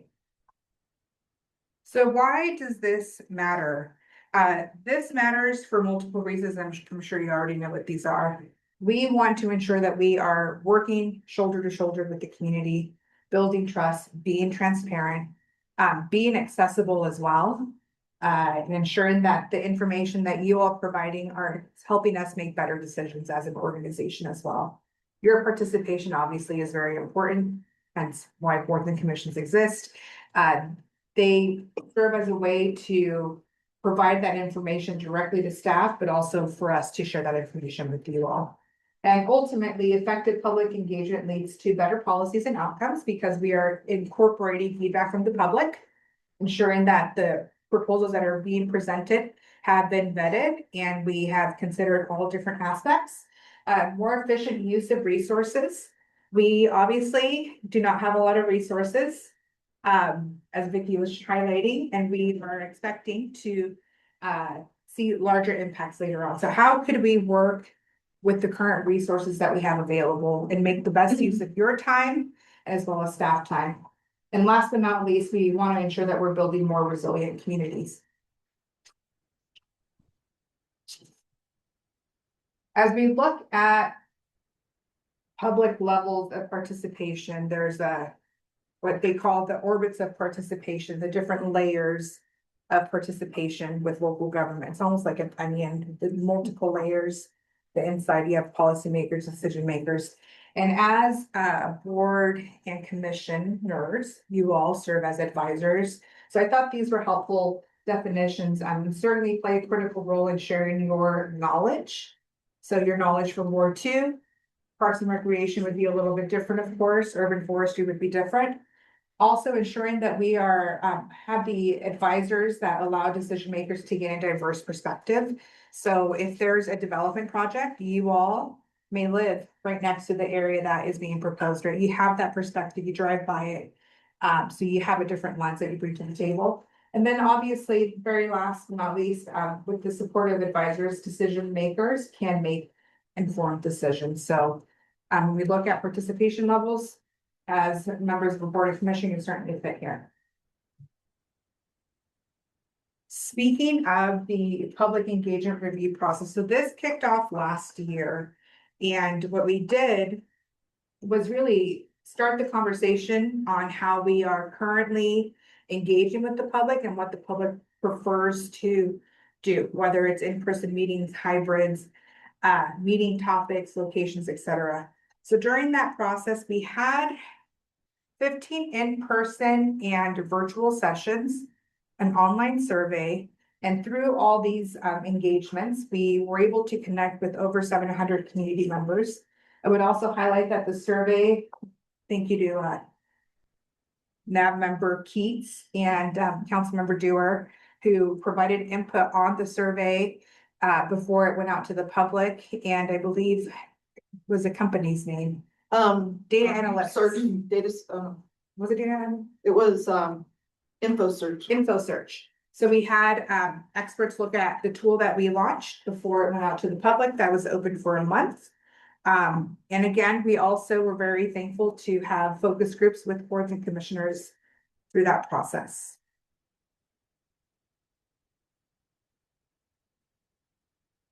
Actually, let me go back here.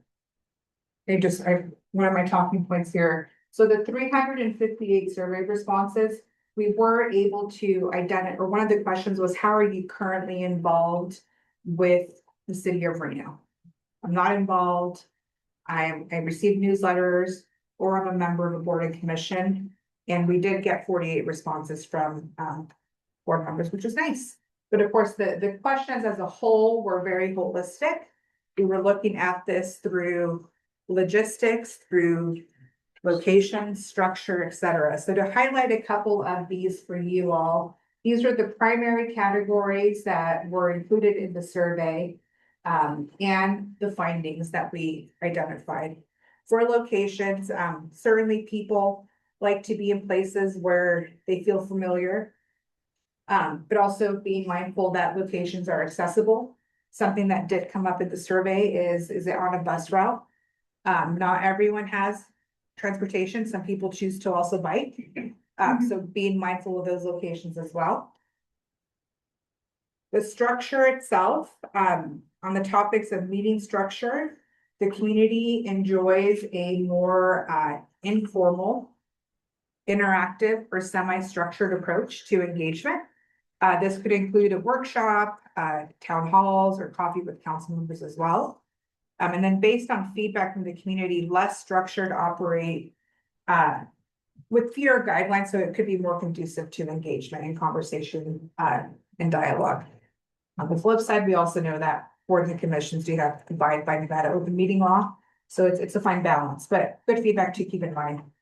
And then as far as content goes, 44% of the respondents did prefer having a single topic for a meeting rather than a catch-all for a general meeting. That could be topic specific on public safety rather than multiple departments providing information on something else. I do think just having information accessible does help people plan in advance. So if they have a topic of interest, they can look at the agenda and see what is being scheduled for those meetings that we know are not topic specific. So there's something else I saw in here.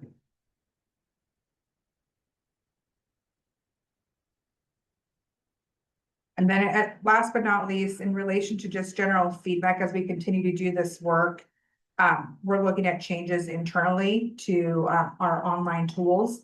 Like I mentioned earlier, people do enjoy providing feedback on online forums. Just having a general form or a link to a project. So if there's something for this initiative that we did, we created public engagement on Reno.Gov. People were able to submit their comments. So I think just having a direct line of communication is certainly helpful in this space. And again, online tools and surveys, 34% of the respondents do enjoy those. I have received a couple questions that during other presentations on topics of interest. That 9% is relatively low budget, 8% development, 8% low, but this was a very, very long list of topics of interest. And Parks and Recreation was at the top of the issues that the topics that people want to connect on, followed by budget. Thank you, Becky. And last but not least, development, which ties directly to neighborhood advisory boards.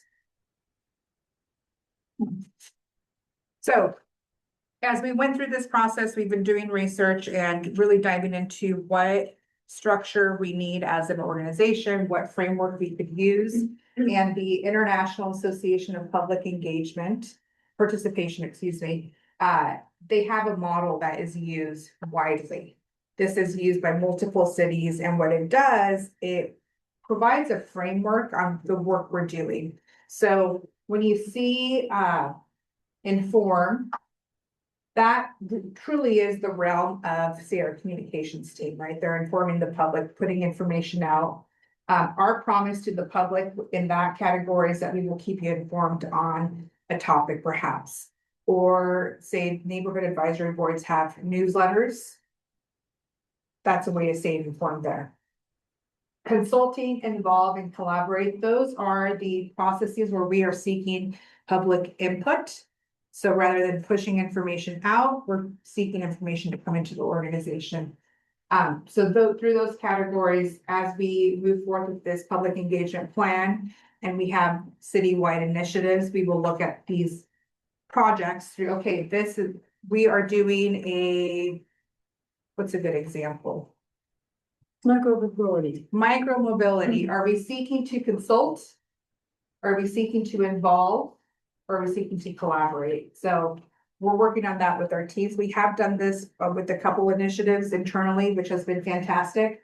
And then the very last one, the category that AIP2 identifies as empowering or owning an initiative. So an example of this could be a neighborhood seeking to establish a neighborhood watch program, right? We would provide the tools, the trainings, and then as neighbors come together and roll this out within their neighborhood themselves. Another example of that could be a cleanup in a park that is initiated by a community group. And in the works right now, we are doing our final rounds, visiting boards and commissions. This is your time. If there is something we're missing, if there is a new tool that you have found to be fantastic, please let us know as we finalize the plan. We've also done a soft launch on a couple initiatives internally using this framework. So that's allowed us to test things out. We have a new email address, community@Reno.Gov. So anything community related, just a catch-all. Sometimes there's so many emails out there, and we thought this is super simple to stay connected. I get those in my inbox, as do 3 of our managers in our department. And the very last one, just, we want to ensure that we're enhancing accessibility, civic engagement, and bringing forth innovative tools. Today was our final demo that we did. We've been researching different platforms with vendors that provide almost like a hub for engagement. So rather than visiting multiple pages, you have one place where you see all the projects that are currently open for engagement, whether it's a survey, a comment form, or maybe another initiative, like I'm thinking APWF. It's a long-term project where people could click on it and see, okay, this is where we're at in the timeline. So we had our third demo today, narrowed it down to 2. We're excited to see where that goes, but that is truly the final stage of this initiative. And then just to end, Reno Direct is part of our department. Reno Direct truly is a hub for a lot of information. It's almost like an entry point unless you're physically walking into City Hall, it's a place where you could get information and get redirected. So we've been doing a lot of work with the team. And customer service is a top priority for us. Making sure that we're constantly improving and looking at survey results we're getting from the community as well. So if you're not familiar with Reno.Direct, making sure that everyone has this information. Yes, of course. Donna, can you, for the record, so yeah, if you could go back two of your slides. If you can, it's not that big a deal, just easier to look at. Even though I saw the survey from its guts outward. You did. And, I thought it was really wonderful stuff that you're trying to do. I'm kind of, the next one back, one more back. I'm kind of struggling with what this really means, because like, we come at it, you know, like Naomi said earlier, decision PC, council, they have findings to make.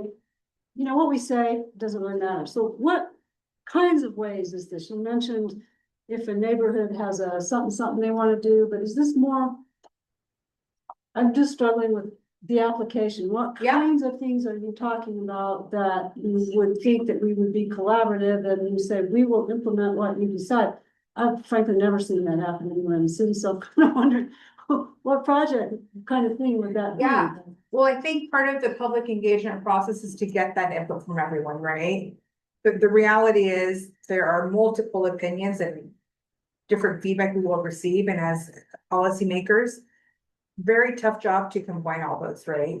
Into the final outcome. Well, like you just said, But okay, we wanna- somebody wants to watch. Yeah, You'll give us all the tools. If I call you and say my neighborhood really wants to do that, then you guys will help us do it the way we want. So there's things on a more community, nothing to do with the decision makers in that way, but you'll help communities, neighborhoods come up with a way to do something that they want to do. I mean, I'm just sort of struggling with that. How this could be a I good, was using that as an example for Because that the sounds very like a last great- category. So really what this framework is going to help us as an organization do is, as big initiatives come forward, as a team, we could work with departments and say, okay, this project, we are seeking to collaborate with the community, and within this pillar, these are all the options that we have available to ensure that we are providing time and space for the public to engage. so would you, like, for example, the Truckee River surveys or the park plan survey, all those kind of things that all are sourced from sometimes consultants or sometimes different internal agencies, would then the community engagement people be participating with them to help them collect feedback in different ways? Is that how this? Yes. How do you integrate with these other? So we are a team of two, myself and we have a community relations manager, so we're a very small team. So by creating this, we're again providing that framework. For the parks survey that was done, we did work with the Parks Department to review the questions and ensure that, you know, we're more accessible, the questions were very clear. And that's also a regional project, so it was with Washoe and Sparks as well. So we serve as a consultant, but then at the same time, there are initiatives that we are leading ourselves. Such as? Right now, this is our biggest one. We have language access coming down the pipeline as well. You see. Thank you. I have a question. Of course. The last few times I had called Reno.Direct, no one answered. Oops, you okay? Okay. No one's answered. It goes to a recording. And I think that there, to my knowledge, there used to be 3 operators. I don't know if there's any now. I don't, could you just? We have one. And we're actually interviewing for the second one. Is there just a vacancy or something? There is. a vacancy. Okay. And the second thing I brought up to Jackie just today or yesterday was that I was trying to communicate or contact the operations department. And the only number on the entire website is Reno.Direct. And it just seems not adequate because you don't want to just like call the department, get a reporting, like that's not satisfying for anybody. Like there should be somebody in that entire department that's answering a phone. And so, whether it's an administrative person, a secretary, a helper, an intern, I don't know. But there's no numbers posted for a phone for them. And Jackie said she'd look into it like there are for other departments, Is that for maintenance and operation? maintenance and operations. So I suggest that, I know that they took emails off because they were getting a lot of spoofing or spamming or whatever, but a phone number is a phone number, that's a real person calling typically. I think that'd help engage with the department to have a phone number. Yeah. Reno indirect. I mean, I'm not trying to be critical, but I have, That's good feedback. there's no number listed for any employee on operations that I was able to find, including the director. So, yeah. So, Bill Shrimp, so first of all, I do use Reno.Direct not a lot, so usually online, and I have to say, I think it works pretty good most of the time. I think you've seen some of my feedback, so keep making the incremental improvements. Okay. And, So you're submitting the survey, that's what I'm hearing. well, that was my challenge to you is, and I know you said you have a whopping staff of 2 to do all the engagement. And I think 350 some odd survey respondents here is a good place to start. But my question, my challenge to you is the next time you do this survey, when will it be? How are you gonna get it to 1,000 respondents? I mean, it's a very small sample set. The data is meaningful and impactful. And if you're working in this kind of work, then you know that the bigger sample set, the more meaningful your data is, and the better guidance you'll be able to bring into the city. So I would challenge you to figure out how to answer that. I don't have the answer. I wish I could have that for you, but I would challenge you to try to do that. Well, and I'm gonna add, so when we sent you to info search or their person, traditionally for our area, 600 respondents has been considered statistically significant, a representative body. So 350, while it's a good number, is not reaching that. Plus it's online, right? So they're not being called. They're having to initiate this themselves. And thirdly, the survey you mentioned, I was at Earth Day last year and this year, just this weekend. But last year we were doing the survey and I was out in the audience getting people to take the survey on their phone. It seemed pretty ineffective, just Naomi Dewar in a crowd saying, hey, will you take our survey? So I support what you're saying, Bill. There might be some better ways.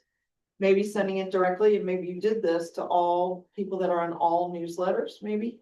Because I found out there's about 1,700 on the Word 2 newsletter. Yeah.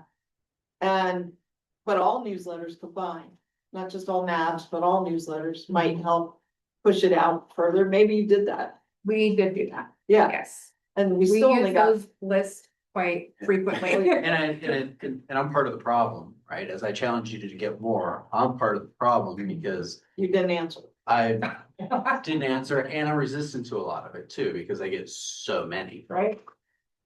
so I don't know, I told you, I don't know how to solve the problem, solve the challenge, but I still challenge you to. I'm gonna Appreciate the contrast feedback. it. So in 2017, I wanna say we did the master plan amendment, Reimagine Reno.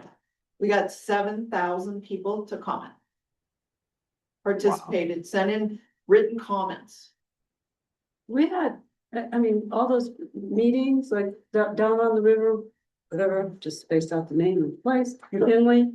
McKinley Arts Center, there were a bunch of meetings there, but there were always 20 or 30 people there, and some of the people who spoke and asked Arlo all these questions, things were people I have never, ever seen at a public meeting or asking any of this kind of So questions. they were new But They were people. new people to the process. And I don't know how they did it, but a lot of new people to the process with Title 18 revisions and the master Yeah. plan updates somehow got engaged. Yeah, and also we just had a meeting on the Lear. We had 175 people participate in the room and online together. And it was like the largest one I've attended in 12 years. There was one maybe bigger. Yeah. One other one I participated in, but that was, and probably we needed to get all of them signed up to the Lear newsletter, which we did send up, but that came in after your survey. But they were very interested in that topic to make a 3-hour meeting. They wanted. No, well, huh? Thank you so much. Thank you again, it's late, thank you for being here. Of course. All right, so moving on to item D, board commission committee member reports. We had a little preview. I have something too, Chrissy, for the record. I'll go first, let you give more time. This is just really quick. This is something that I did not know we had. And during the Paralympics, we watched a lot of the sled hockey. And so Emily found that they had a sled hockey tournament down at the ice rink. And it was probably one of the best things I have attended in a long time. It was so engaging. It was just so much fun. And it was free. And the sled hockey is one of the biggest adaptable programs here in Reno, and I didn't even know we had one. And it's the biggest one. It's the only sled hockey in northern Nevada. And it's just, if you have a chance, they practice on Friday nights at 4:30. And they say you can come watch the practices if you want. And it was just so engaging. I just want to share that. That's it. Thank you. Good evening, Stacy Shin for the record. For those of you that were here a couple of years ago, you'll remember I am Councilmember Dewar's appointee to the Charter Committee for Ward 2. Michael's joined me on that committee this year, and now I realize since I am termed out of this board, but not the charter, I'll ask Michael to give you the future updates for the Charter Committee. We haven't made any decisions thus far, but we have chosen the areas that we are discussing and diving deeper into and having presentations at the Charter Committee. So I was just gonna let you know those topics. We do make a decision by our July meeting. We meet the third Thursdays from 3 to 5, and you can watch us online if you are a policy nerd. Yes, we present to council in July. And then they make a decision whether or not they take our bill draft request and move it forward as one of the city of Reno's 2027 bills. The topics that we are currently discussing, one, currently the city council, if there is a member that vacates their position, they have the decision whether they appoint or whether they call a special election. And I know there has been chatter because there was at one point in recent history, 2 of the council members were appointed, not elected, and people felt like that was undemocratic. So we are looking into the cost of the elections, potentially putting a parameter on it, or if it's convenient to tie it to a primary or a general that is already slated to happen. So that's one of the policy points that we are discussing. One, I think we did though positively, this has been proposed by several charter committees. It's just to update the charter to gender neutral language. I think we're all on board, but yeah, but it didn't go to the legislature. We didn't have a bill that year, so while everybody agreed, there was no vehicle to do it. So. We did propose that last time. We are also discussing residency requirements for the city manager. I believe at one point someone didn't live in the state, and that also became a point of contention with constituents. So we're discussing, do we want them to be a Washoe County member? I think we're going to be a little more expansive beyond the city. I think we're going to be open to northern Nevada residents to not completely limit it, but I think this committee is feeling like it should be in northern Nevada, and that is our. So this person you're talking about, just to be clear, the one I know about was the IT director at the Washoe County, lives in California. And that, they've talked a lot about, do they need a residency requirement for something like an IT director? They're flying in. It wasn't at Reno. Okay, so, but it is local issue. Yeah, so we're just discussing the city manager.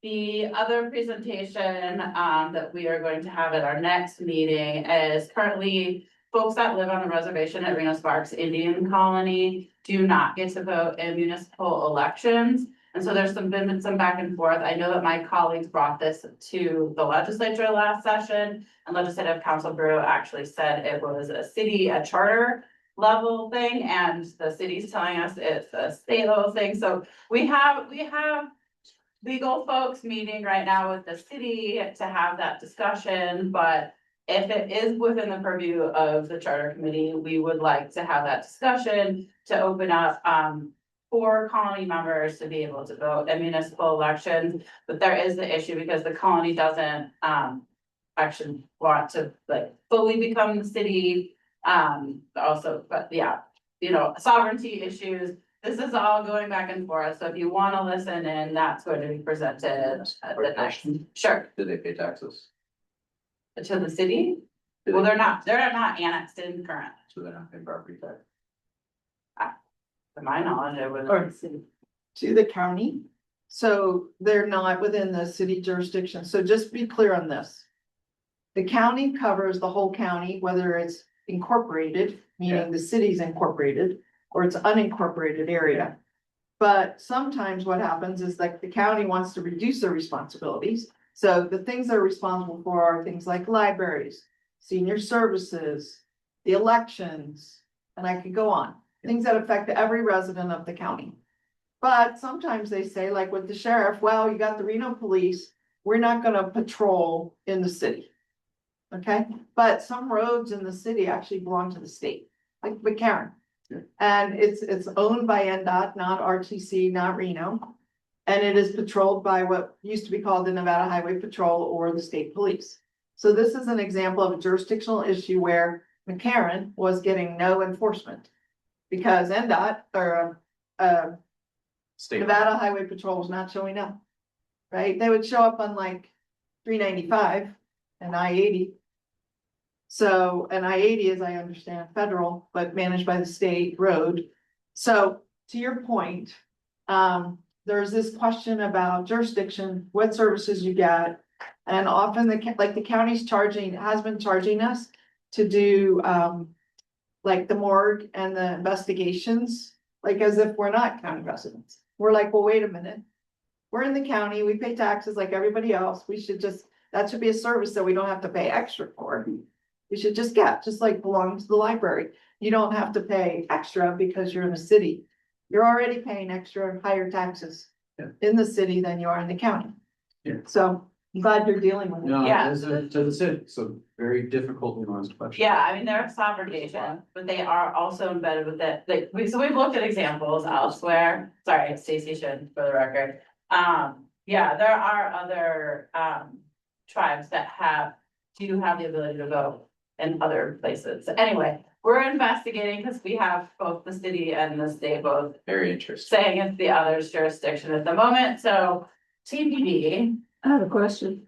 How's it? Oh, I'm sorry. Just a quick informational question. Are they allowed to vote in federal elections? They Yeah, are. They are, Mhm. okay, and county, it's just municipal. gotcha, Yeah, the understand. Tamok tribe, the Elko band also has this issue. They're also embedded within the city of Elko and are not voting in municipal. So that's why we first tried to go the state route. Anyway, Donna, Don Keats, the record.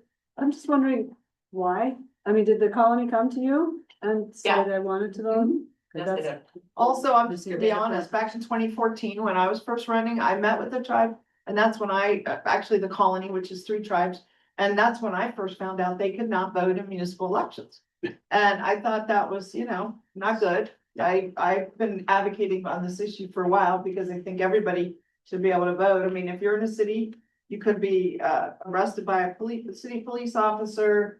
You have to get a business license. I mean, there's many things you still have to participate in, but you can't vote. Yeah. That makes sense to me. But we've made it all the way to here. And I'm 12 years in, we still haven't fixed it. It is going right back to the issue I talked to you guys about before. About whether we are home rule state or Dillon's rule state. Home rule, we could probably take care of this issue by ourselves. But we're Dillon's rule, which means we need the legislature's permission. We'll see. LCB They said say. it, the charter, but okay, so there are attorneys and the colony all are having meetings to discuss now, so. Michael will report back to you as to what happened after our next meeting. And then finally, we have just some cleanup things, like those of us that are appointed to the charter.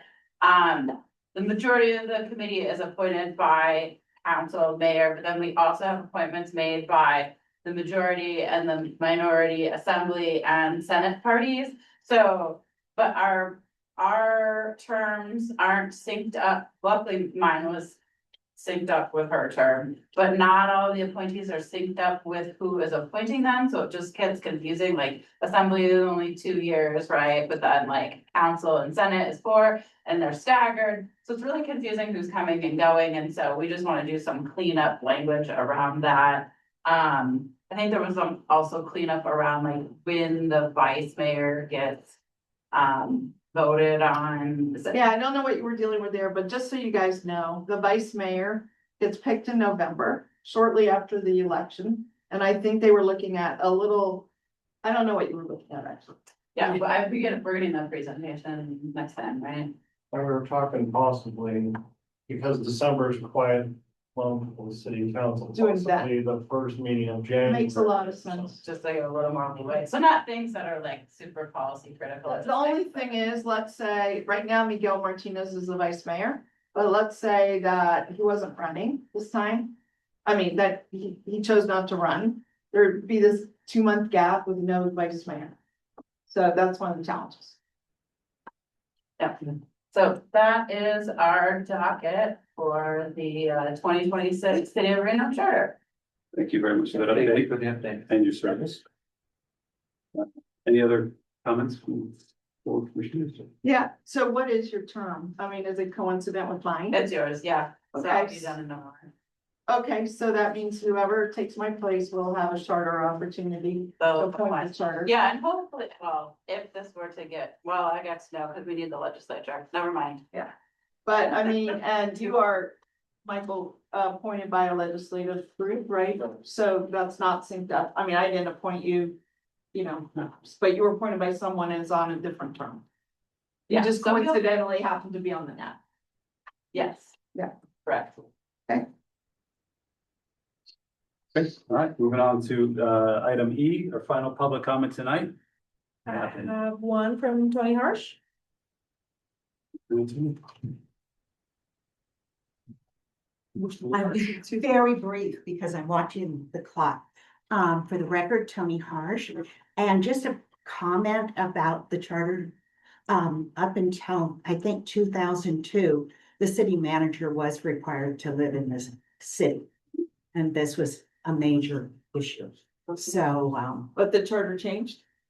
he asked permission to live outside of the city, and it was Charles McNeely. And so, I don't know what the charter did, or obviously, it's an issue coming back. And I'll just share, our city manager does not live. Just so everybody knows. So, okay, so usually I'm here for accessory dwelling units. And, I just wanted to support Hal about the short-term rentals. And, Councilwoman Naomi Dewar has always been very supportive when we talk about short-term rentals. And, I do think that there's, an opportunity for fees and permits that will be very advantageous to the city. And so I disagree with Vicky about that. We're missing a great opportunity that other cities are taking advantage of, as well as the county. And not only is that a revenue source, but also it's a safety issue. So it's essential that we do permit and we do license. So I support Hal on that, and I hope that you take that to budget. I was going to. I would be happy to. So we're gonna discuss the budget. There's a couple fees I'd like to adjust, some up, some down. And so this is apparently our moment to have that conversation May 6th. Great. And I don't know what was, and can you answer me? What was the decision regarding the nonprofits having license? No decision's been made, but generally, the proposal was that we license nonprofits even at $5 or $10 a year. So that we know from a public safety, who is a nonprofit, where do you live? So that we can find you, and I'll give you the instant case. We had a marijuana group come in. And they chose to buy a building and remodel it and become a marijuana group. And they happen to be right next door to a substance abuse recovery group. Right next to them. You There's can't make this nothing- stuff up. There's nothing that prohibited it. Both the mayor and I got very involved and suggested that the new marijuana group move. There are requirements that marijuana has to be, I think it is 2,500 feet So that's half a mile almost from a school. There's requirements 1,500 feet, I think, from a maybe casino, and there's all kind of requirements, but there was nothing about this nonprofit. Well, there's no registry in the city for these nonprofits. And so we thought it would be advantageous for people for two reasons. One, when we're doing permitting decisions, to know where they are. And number two, to be able to, I guess, provide some type of directory or let people know who the nonprofits are, that kind of thing. And the nonprofits came back and said, not interested. They didn't really care about our problem with locating marijuana or even a Jiffy Mart alcohol right next to a recovery center. Is a problem for me, problem for the mayor, problem for others, but apparently the nonprofits at large, let's say there's 1,000 of them, did not care about that issue. They did not want another dollar to have to go out. I understand it. They also said that the state has an inventory of the nonprofits. They have to sign up with the state, but we don't have that information. So the question was, can we get the information a different way? And that's what I think the focus is now. Right. No decision made. Okay, well, when it came to my attention, and I'm over the time limit, but it was like, hey, if we're even talking about that, we should be talking about short-term. Like a rentals. real business. Yeah, a real business. That is collecting money. And, right. Right, Okay. and safety. And, when, Donna and I went to the legislature to talk about, ADUs, the people that we met with were shocked that we didn't have a short-term rental law. Many cities and communities do. So that's it. Thank you very much. Yeah. Thank you. Ian Ludohovsk. Hi, Jen.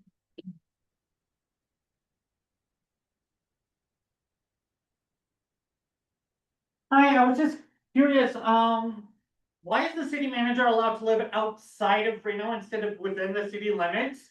And is there business cards from any of the presenters available? Is there what? Business cards. From the presenters? I don't have them, Ian, but I can email them to you. Okay, I can email them. thank you. Because the charter does not forbid it, so it's allowed. And that's what we were just talking about. All right, I do not have any hands raised in Zoom. Okay. We did it. We're at the end. Item F, adjournment, looking for a motion. Al, you want to do it? I'd love to do it, and again, I want to thank everybody, who has served, on this board during the time I've been here. And I especially want to thank members of the public who come to this meeting, because that gets us, involved in issues that we should be looking at as part of our duties. So, it gives me great pleasure to move that we, end this meeting. I'll second it. And that was Stacy. Stacy Schiff, Okay. sorry. Just making sure. All right, all in favor? Aye. Aye. All right, motion passes. Stacy, thank you.